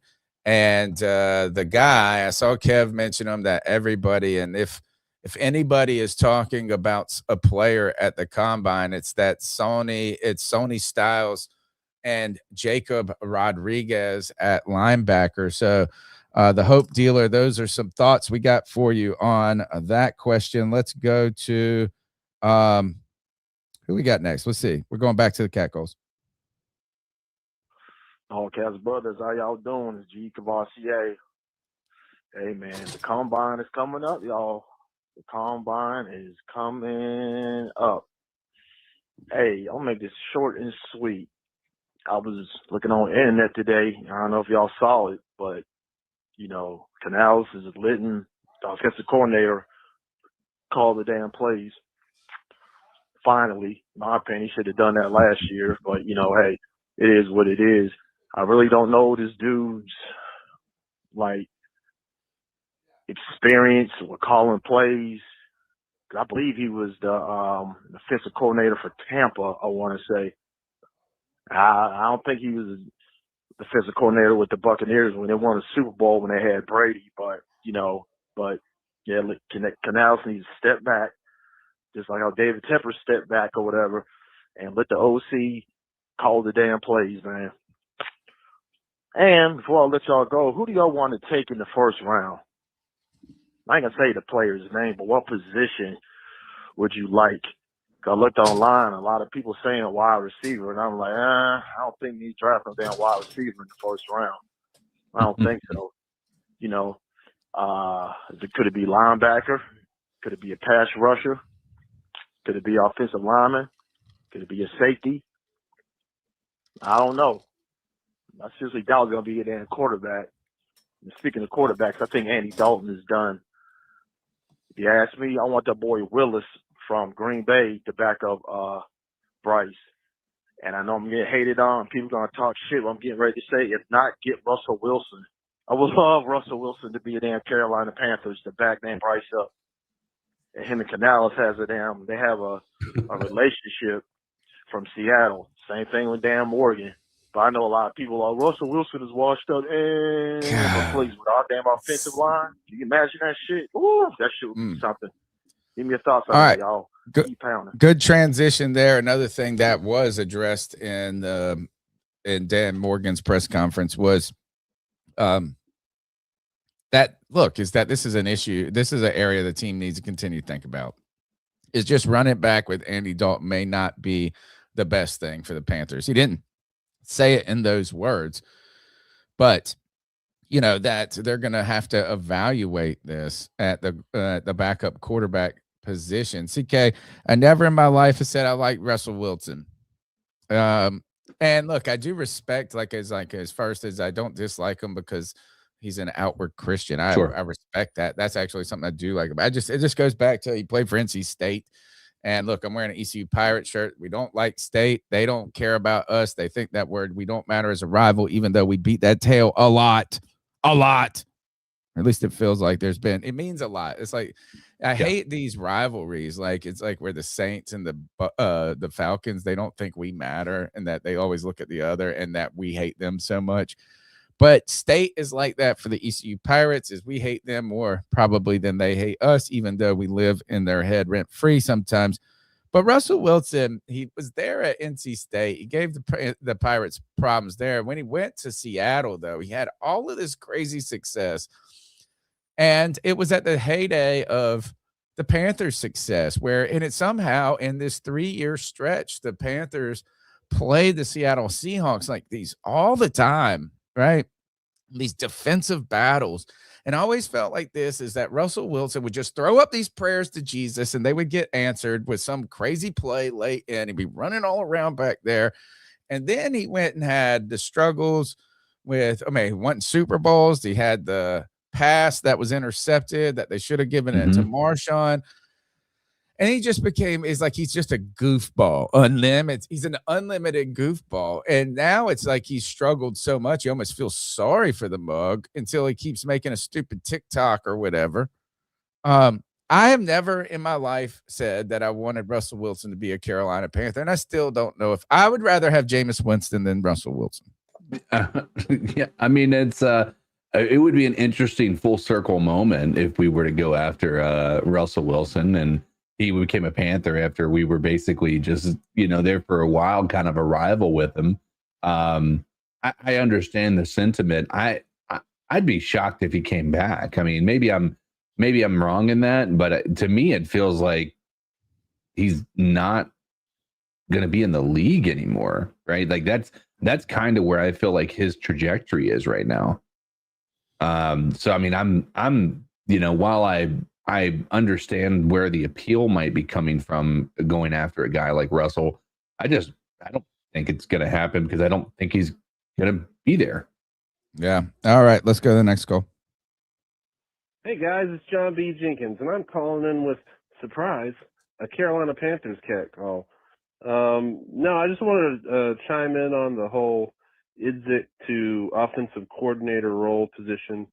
I don't know, as I've been saying in the chats, I just think that this is like the next natural progression for Canales and Idzik. I think that these guys are buddies, and they have, I mean, I don't know how long they have worked together, but they have worked together at least for a couple of years and seem to have a good vibe with each other. But really, I think that, I mean, just having a head coach that is still calling the plays, I just think I think that's what you do in college, but I don't think that's what you do in the NFL. And I think that the head coach needs to be more of the, executive, and the offensive coordinator needs to run the ship offensively, and defensive coordinator likewise. And I think this is going to help both of those guys grow. And it's not just going to be during game time. These guys are going to be now fully into those positions throughout the whole week, making those big time decisions that those guys make at those positions, instead of Idzik being the quote unquote offensive coordinator and putting together the plan that he can give to his buddy and be like, hey, is this good? And then like kind of looking back while maybe Canales didn't call one of the plays that he wanted to call, So yeah, no, I'm looking forward to this. I mean, I am the eternal optimist, and I look forward to the future and to the change that comes with that. But I really think this is good change, and I think the future looks bright. And the future also looks bright for you guys, because I have some UFL updates coming at you, well as some IFL updates, and I'm about to choke on my own spit here. Yep. So until those updates, which will probably happen here in the next few minutes when I make my other call, this has been John B. Jenkins, and I will talk to you on the next call. Thank you, John B. Right there, talking about the Brad Idzik, Dave Canales, putting a little humility in front, and looking at the overall version of the team. If multiple ways to look at this discussion. Is this an admission that he wasn't doing good enough? Was this the noise coming from the outside? There's negative ways to look at something like this. Is what happens if, why even hire a Dave Canales if he's not going to be the play caller? But we go back to the Hopeman's, to the Hope Dealers call. Is that why hire him? Is that you hired him, one, because you were in a despair moment where you couldn't get Ben Johnson or these other guys. You were in a place, you were shopping for people that were second choices, that were not number one on people's lists. And when you interviewed him, I don't know if you walked away. I mean, and obviously you could say, well, he was involved with Russell Wilson in Seattle, and he had Baker in the comeback, but we saw Baker did just as good with some other coordinators. And to be honest, an even better story of a coordinator from Tampa going is the guy from Jacksonville that then went and turned around this. But if you walk away, CK, and I don't know if you've ever been on an interview committee and you're trying to debate who you're going to hire and stuff, rarely does everybody have every feature that's the best thing. And I think you come back to Dave Canales, like the Hope Dealer said, as a motivator, as an overall kind of, I don't know if it's leader, but kind of optimistic cultural changer and all of this. And so that's the good side of this, is that maybe you can lean into the Dave Canales strengths more as we continue with that. And I think so. We'll come back to some of that, and we talked about some of that. Let's take another call, and then we'll get into Bryce Young on the pivot and talk about another person that, I mean, this ain't easy. And I think Dave Canales in some ways has to admit that this is like, I mean, does he want to walk away and be like, oh, he's a superstar, he did it? I actually think there are some things that shows that he has a problem relinquishing that. Maybe I'll mention that in just a moment. CK is in his, like, some tidbits of just how his philosophy is more important, or is the most important, more than players or play calling at time. Let's go to the next call. What's going on, everybody? This is me, C-Dog 1983 TV. Whenever you come in here, can you please hit the like button? Can you please subscribe to the great content? Thank you, brother. The C3 podcast is the longest running Panthers podcast on YouTube. Let's go! Hey, real quick, man, I'm watching the Hornets game, man. The Hornets are whooping the Bulls' ass right now, man. And the Hornets are fucking back. They're hot right get now. That in there 'cause I'm watching the game right now. But the Hornets are finally here. We are here. God damn it. Real quick, man. Buzz. Real quick, man, Dave Canales giving up the play calling to Chiswick is a phenomenal thing. This is Canales getting out of his own way. And, you know, you were probably holding us back with the play calling. You know, everybody can't call plays and be a head coach. You know, everybody can't do it. You know, so I'm very excited to see what this offense is going to look like. Then I want some quarterback competition, you know, or bring us a younger arm because Andy Dalton is just too old. He's done. He's too old to be the backup. But Dave Canales giving up the play calling duties is a great thing, you know. Some coaches wouldn't do that, you know. They allow them, you know, dial their play calling or whatever. So this is, you know, make him a better coach and everything, and better decision making. You know, we shall see. You know, but man, this is a very, very good sign going forward with Dave Canales. Seeing that somebody else should be playing the call, you know, should be calling the plays and everything. Besides that, man, the draft, man, just go get the best player available. You know, or I don't know, I'll take that back, man. And go get us a goddamn left tackle, man. Shit, if you can get a decent tackle in the first round, where we at? I'll say go get a tackle, not somewhere in the second round, somewhere in there. We gotta address the left tackle, man. He's not even the future anyway. Whenever he do come back, I don't think he's a legit or a franchise left tackle in the league. But anyways, everybody have a great day. Whenever you come in here, please hit the like button. Please support the great content. The C3 podcast go live every Tuesday and every Friday. Please download your A3 TV app. All right. Thank you very much for that. We appreciate the brand ambassador right there. All right, CK, let's transition to, like I said, Panther Padawan. Shout out to Panther Padawan. Always great to get a text message from a friend and a family member of the podcast and the Panther community.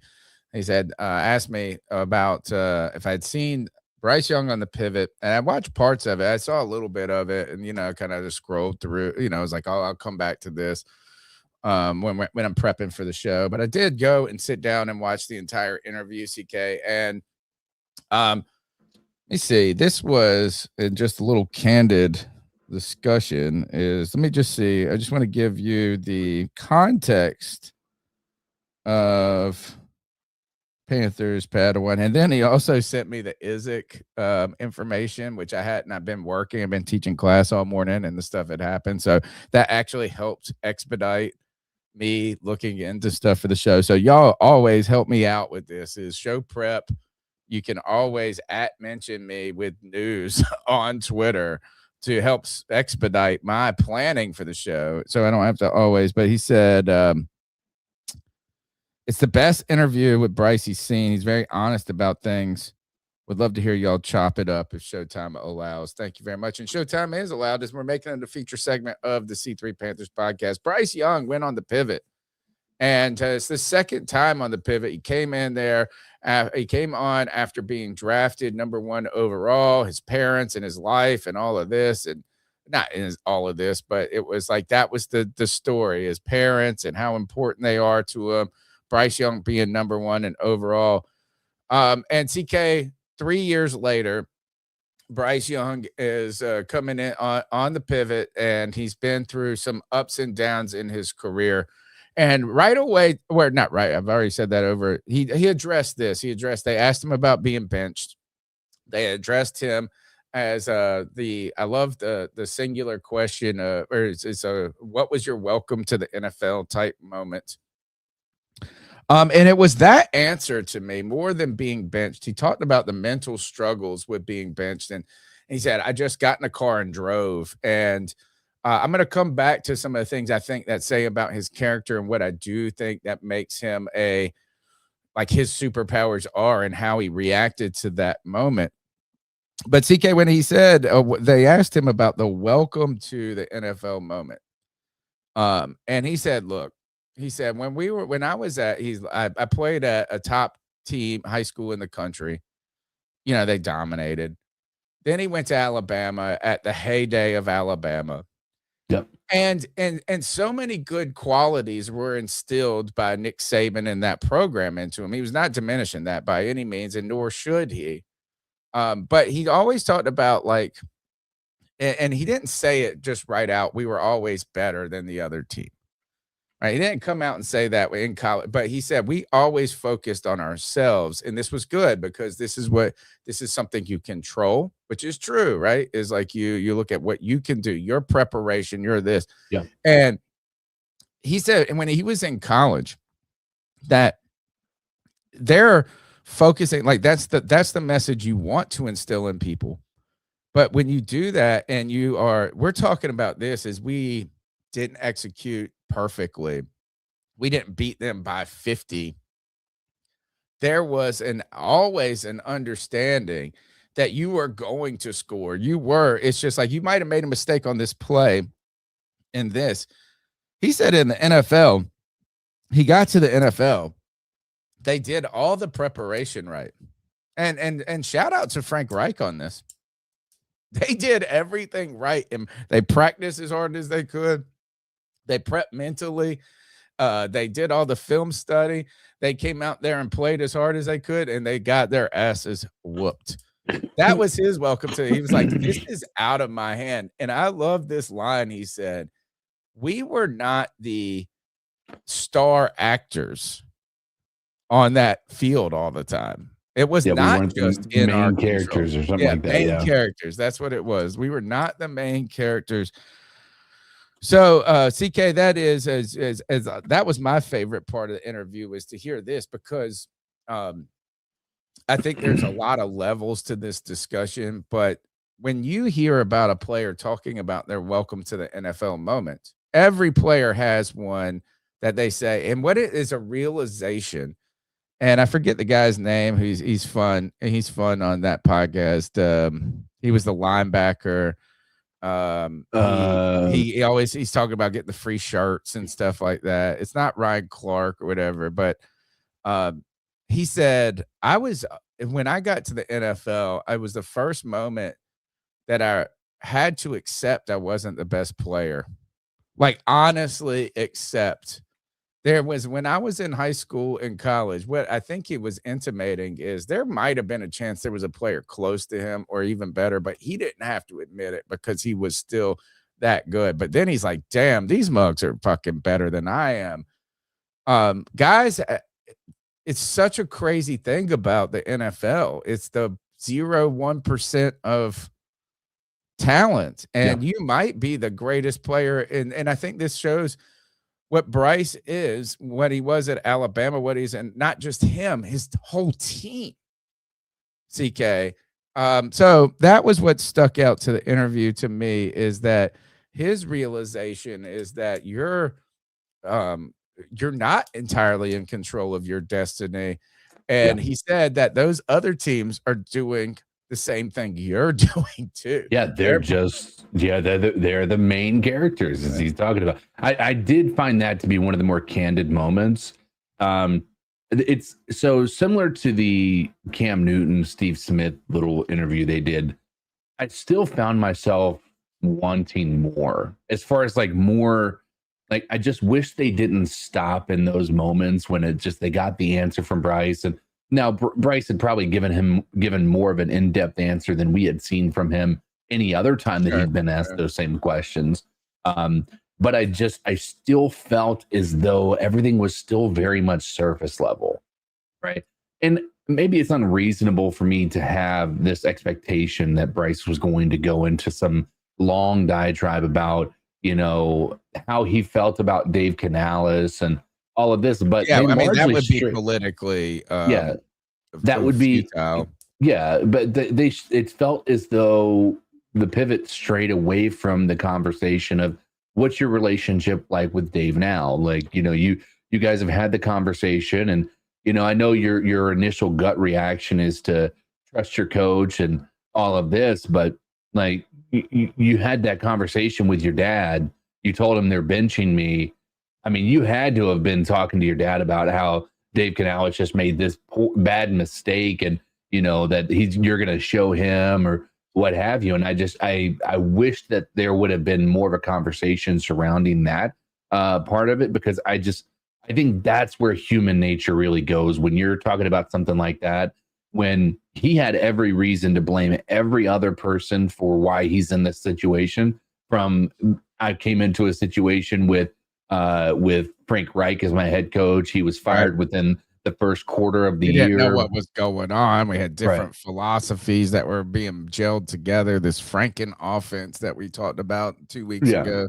I think that we all know that he's thinking those things, right? He's not going to outwardly say them, but from the world we live in now, I just wish that players didn't have to be politicians. And that does bug me a bit, is that but they have to be, CK, because if they're not, then it's there's a financial liability, and not like being sued or something, but he has to coddle Dave Canales enough to get the most out of this season. No, I agree. I mean, I'm not saying Until that I he's don't the understand dog, right? But it did feel like, it did feel as though that there could have been a little bit more to that conversation than there was. And it felt like they moved on rather quickly from it.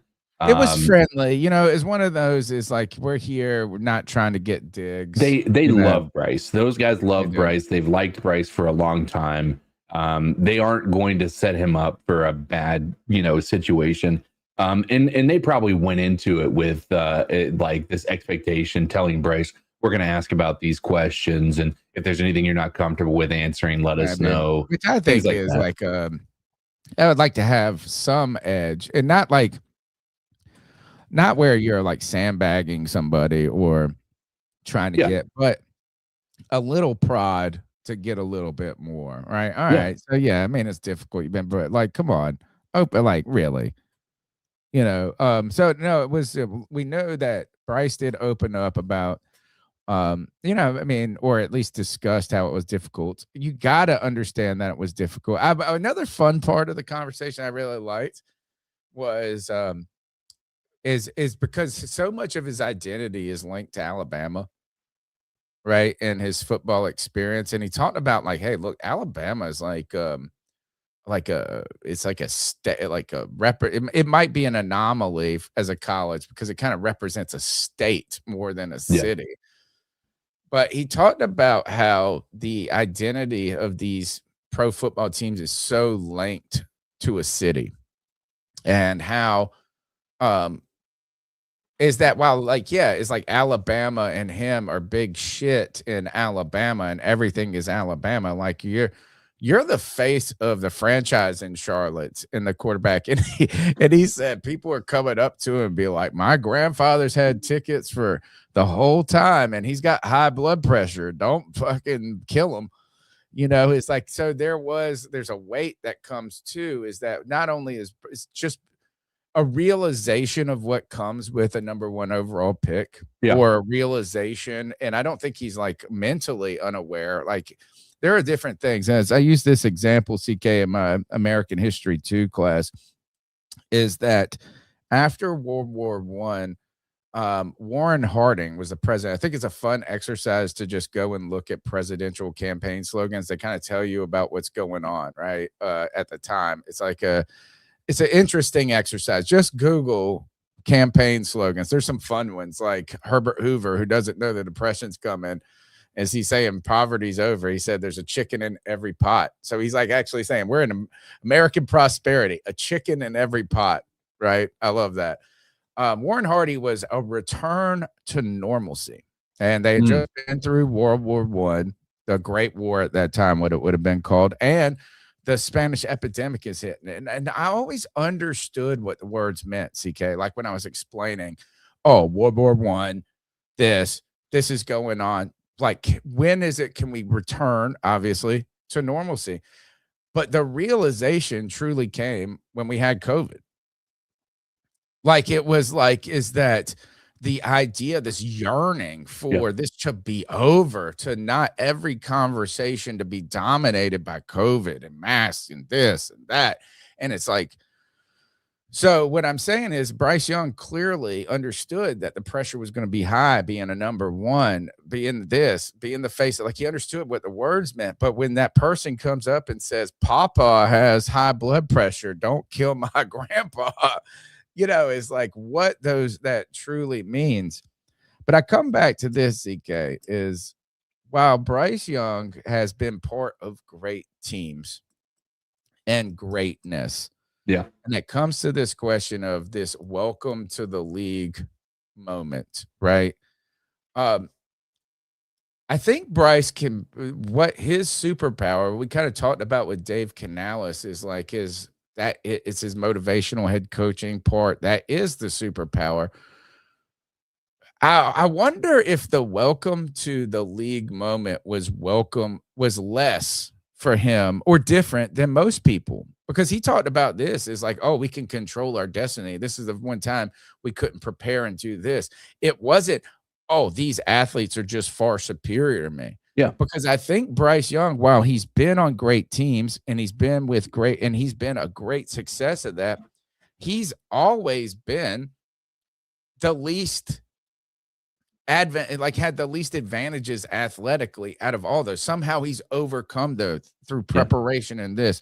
So what this brought to me, CK, when I was thinking about this, it made me think about what are characteristics of greatness. Like when you think of what someone, when they reach the pinnacle of success, whether it's in business, whether it's in acting, whether it's in teaching or whatever you pick, or the NFL, there are characteristics that overlap, right? Natural aptitude, right? I mean, like to be a great, brilliant, influential, changing mathematician, clearly you have to have some sort of natural aptitude, or music, right? You can't, I mean, it's very hard to overcome just through hard work. Like, so you have to have some sort of natural aptitude, I would think would be on that. But when you get past natural aptitude, you start to look at characteristics of someone's internal character. And I think it's too easy to say this rich person got this rich just because they were given it and they have all these advantages. That's a sloppy way. Maybe those advantages certainly helped, or just because of like when you get to the NFL level, everybody's athletic, and everybody was athletic at Alabama and this and that. And something comes back to me of like, what are the characteristics? Some people have exceptional physical characteristics, and then they can work on their preparation, this and that. I think for Bryce, the good news is that what he talked about was this reflection moment. When he was benched in this adversity, right, that he went through, and he talked about like, I had to just commit to myself to double down on things I believed in, and preparation, hard work, going and earning it. And I almost feel like, CK, that his history as a undersized, less of an athlete than people that he was on the field with. He never was at Alabama going, I'm the best athlete on the field. No, he never said that. He didn't say that. He might have been in all these great organizations. Somehow he was part of it and contributed to it. But I think in the back of his head, he's already had to face this challenge every day when he walks on the field. And I think that really, you go back and you think about what he said in this is about him going on this drive, recommitting to things that he believed in, recommitting to his character, right?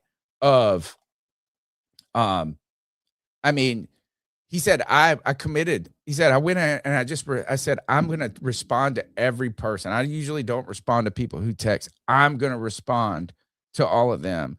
And so I think if anybody was suited to deal with the mental adversities, these challenges, somebody that had already had the foundation of adversity mentally in doing this. That's kind of my point. Yeah. I mean, I think that's been what I think we had talked about with Bryce from day one, being raised by the parents that he had. Was I think he's more well equipped to handle the mental stresses of being in the NFL, being the face of a franchise, having the weight of a city on your shoulders. There for a while, we were worried that maybe it was the pressure was getting to him, when in all honesty, it felt as though the pressure was what was necessary for him to be successful. I think that in his situation with his physical attributes, it's a long shot for him to make the NFL. It was a long shot for him to be successful at Alabama. These things do happen. You get, speaking of, we talked about the hive. You look, Muggsy Bogues was an NBA player and he was like 5'3" or whatever. This happens, but it's not their advantage. Somehow they're able to, I won't say overcome, but use other characteristics. And you're right, is that if anybody was, look, his parents are our therapists. So thank God, better help for him. You know, it's his, and that's why ultimately you drafted him. You didn't draft him because of his physical characteristics, just like maybe we didn't hire Dave Canales as an offensive guru. Maybe you hired him for different reasons right there. So interesting there, and I like that. I do think that the hard part for some of these players is that they never have faced losing.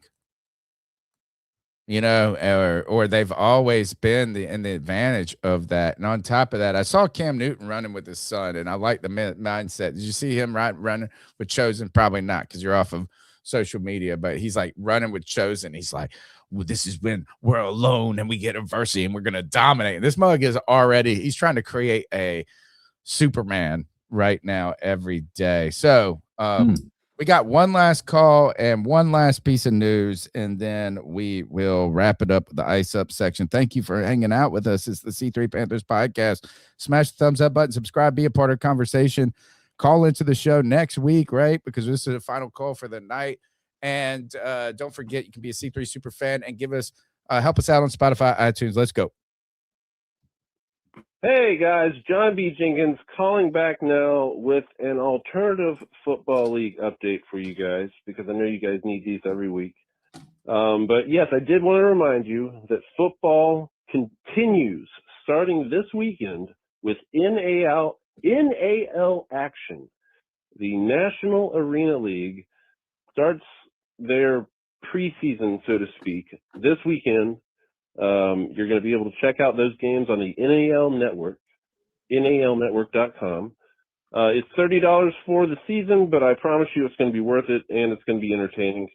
But if you don't buy it, I'll keep you updated on all the highlights. Now, the UFL came out today with some new rule changes, which I think keep this league exciting and innovative.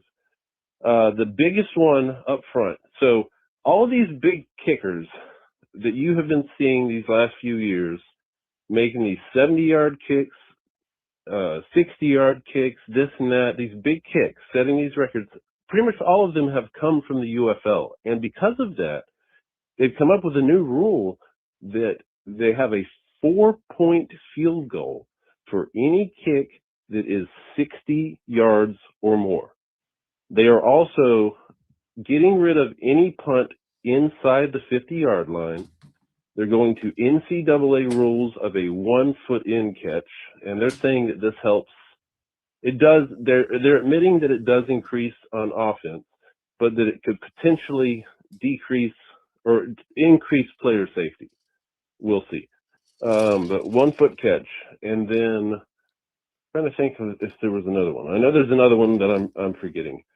And then God, it's cold. I'm out in my shed, guys, and it is cold out here. Let me tell you, It's freezing outside. But and then I had one other little update for you that I'm having a brain fart on right now. But the big one is that 60+ yard field goal. Oh yeah, IFL update. Originally, they were going to have their games on FanDuel Sports Network and then Yahoo Sports Network.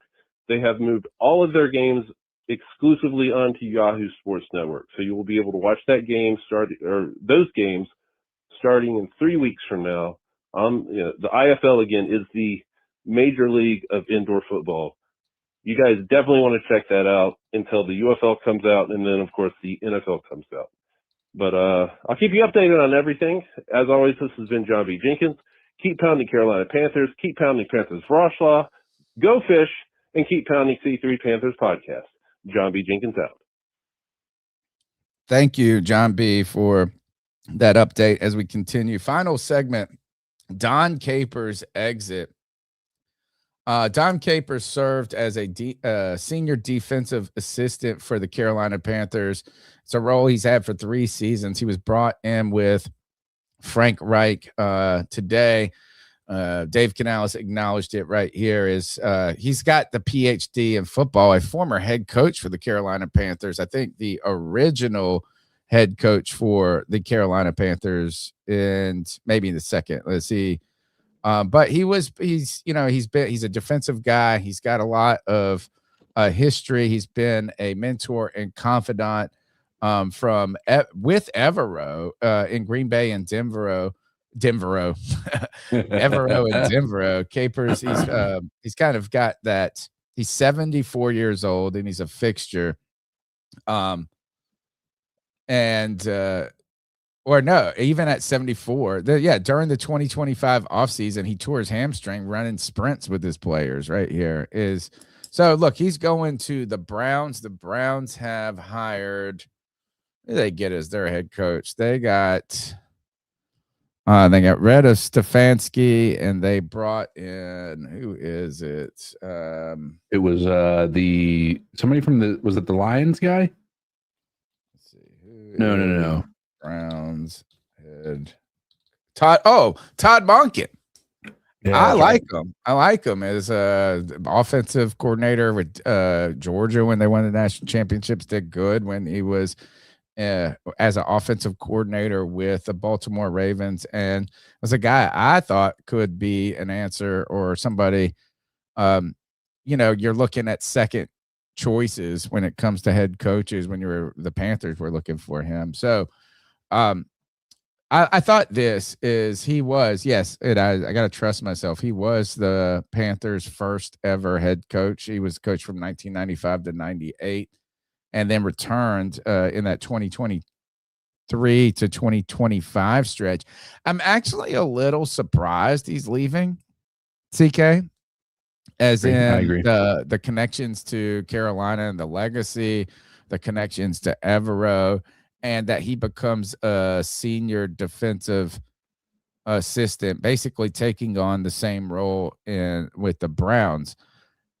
In the immediate moment, I don't think this changes much about the Carolina Panthers, right? I think it's probably a nothing burger story for both the Panthers and the Browns. But we're here trying to generate conversation. Don't sound so thrilled about it.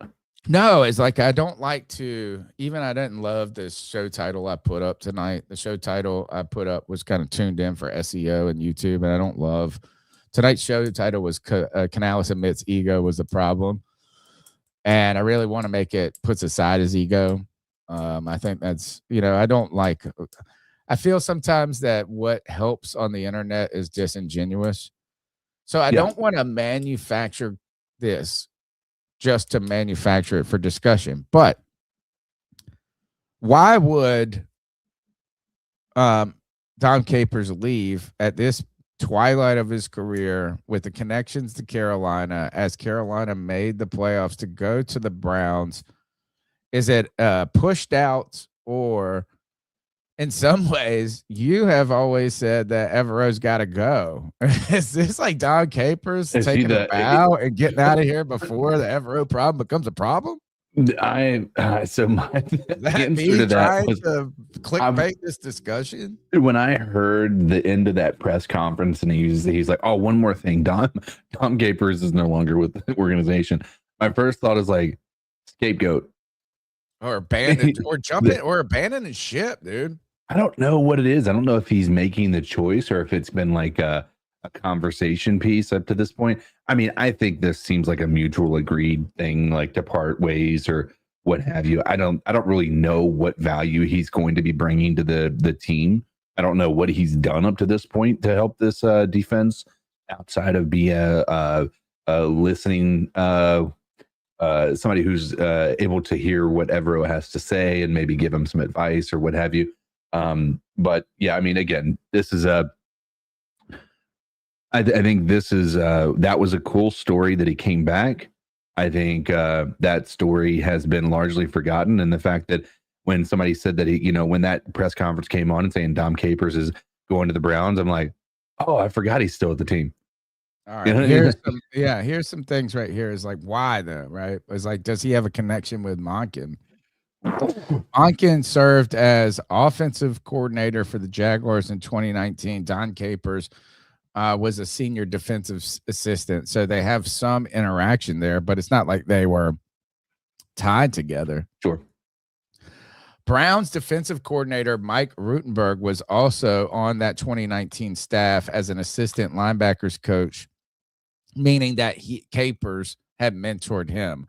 So in some ways, Capers has a connection more to their defensive coordinator than he does to Todd Monken. Beyond Jacksonville, though, Capers and Monken are connected indirectly through shared colleagues. Caper gave Robert Saleh his first job in the NFL as an intern with the Texans. Mike Rutenberg is considered a Saleh protege. So, and that's not Monken necessarily. And then again, Monken, a first-time NFL head coach, is maybe looking for veteran coaches that have been around the block to be as a sounding board. Question is why now, though? Monken is leading the Browns staff, where the head coach, defensive coordinator, offensive coordinator are all in their respective roles for the first time. And maybe it's just like, hey, we need somebody who's been here before. I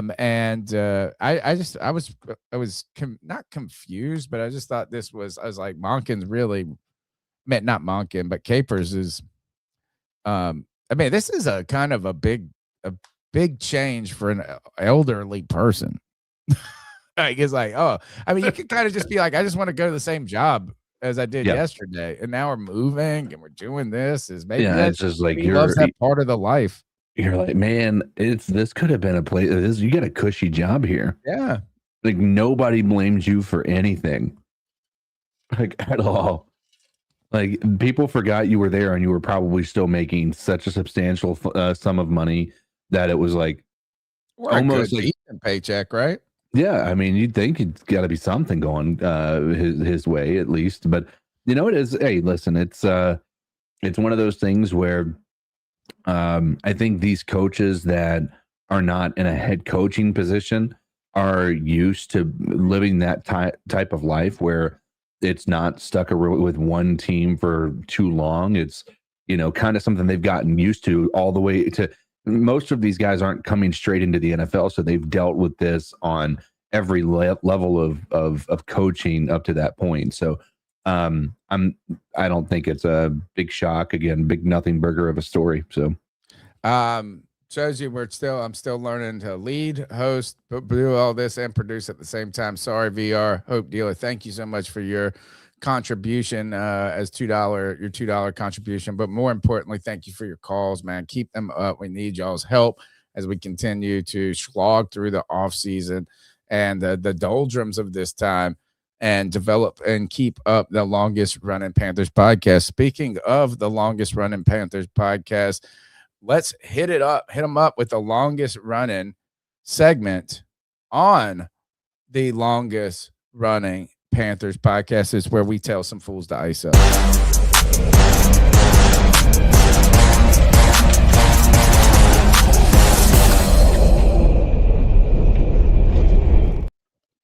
It's our homage to Steve Smith, where we tell some people to ice up, toughen up to get it together.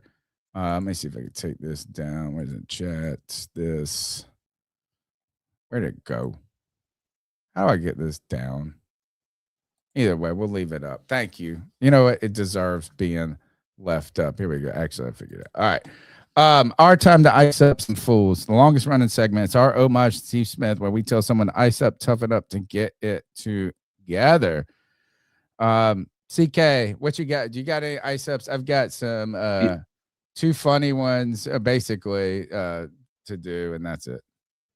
Yeah, I have one, and it's it's all right. Let me explain. So the Virginia, obviously, we had just voted in a new governor, Abigail Spanberger, and she's been doing some the entire Democratic Party has been doing some crazy bills here. She was supposed to be kind of a moderate left leaning governor, but since she's been in the office, it's been one thing after another that has been pretty aggressive as far as Democratic governance is concerned. And one of the most recent ones, and I want to make this clear, I know that there's a lot of laws out there that on either side that are absolutely ridiculous. Well, in Virginia, they just passed a banned gun possession under 21 unless supervised by an adult. Okay. In Virginia defines adult as 18, which means civilians can't carry guns if they're 20 unless they are with an 18-year-old. So I'm icing up the letter governor, of the law. The law being so stupid in that they've created this loophole where you can just get somebody who's young. You cannot have possession of this firearm unless somebody younger than you is with you.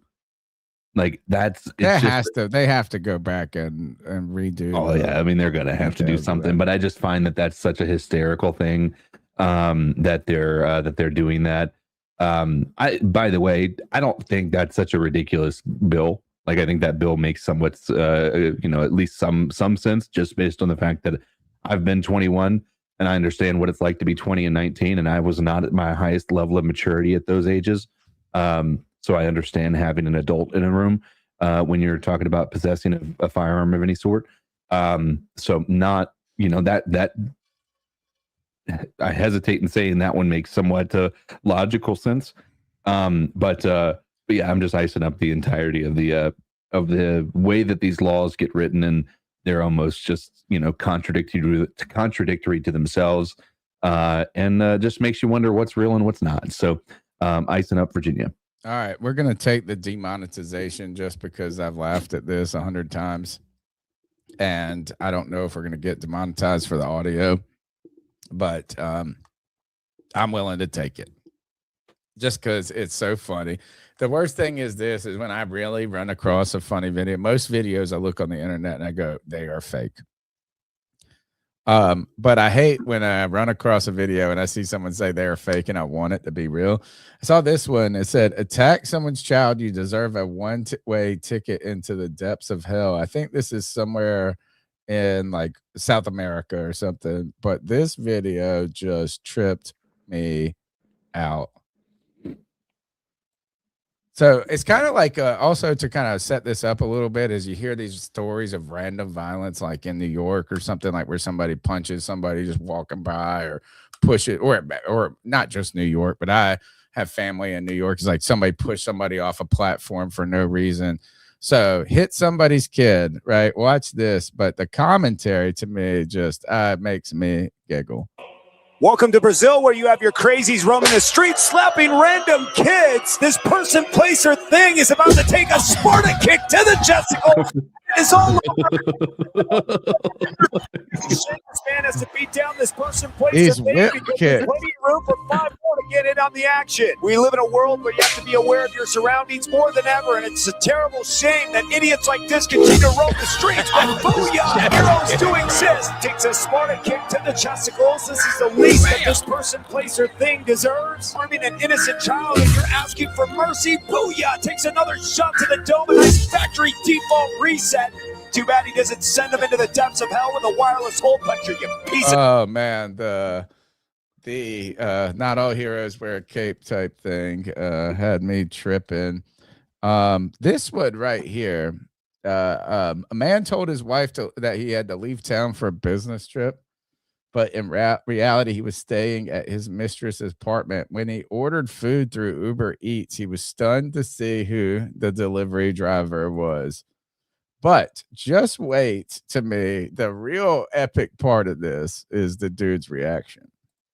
I don't think this is fake too, probably.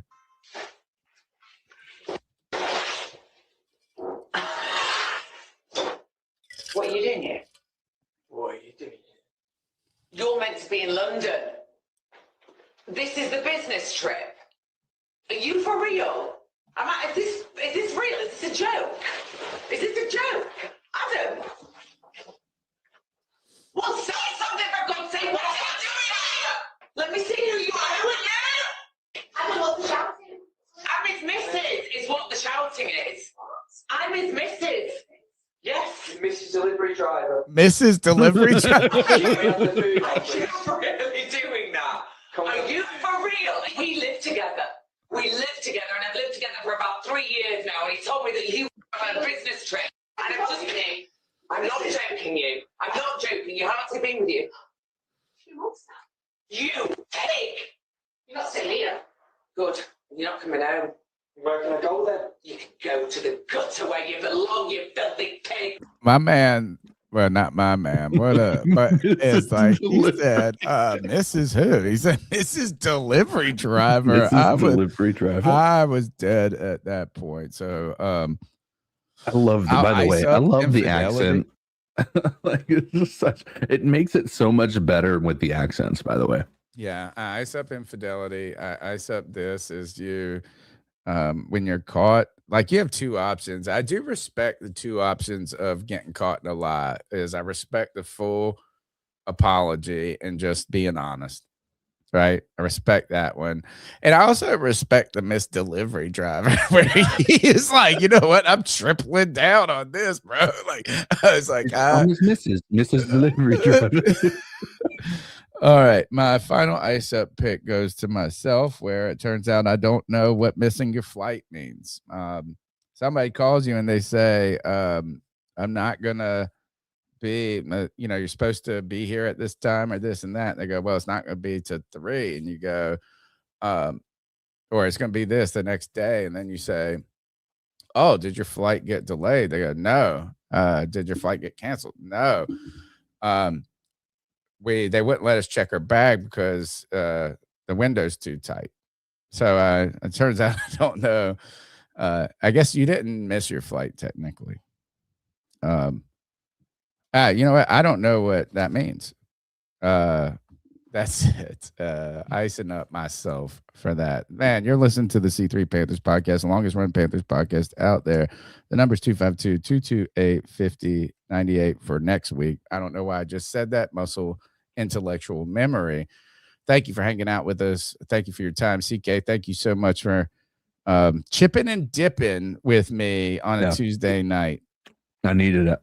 All right. To keep me energetic and keep me, if I'm doing that, my mind stays active.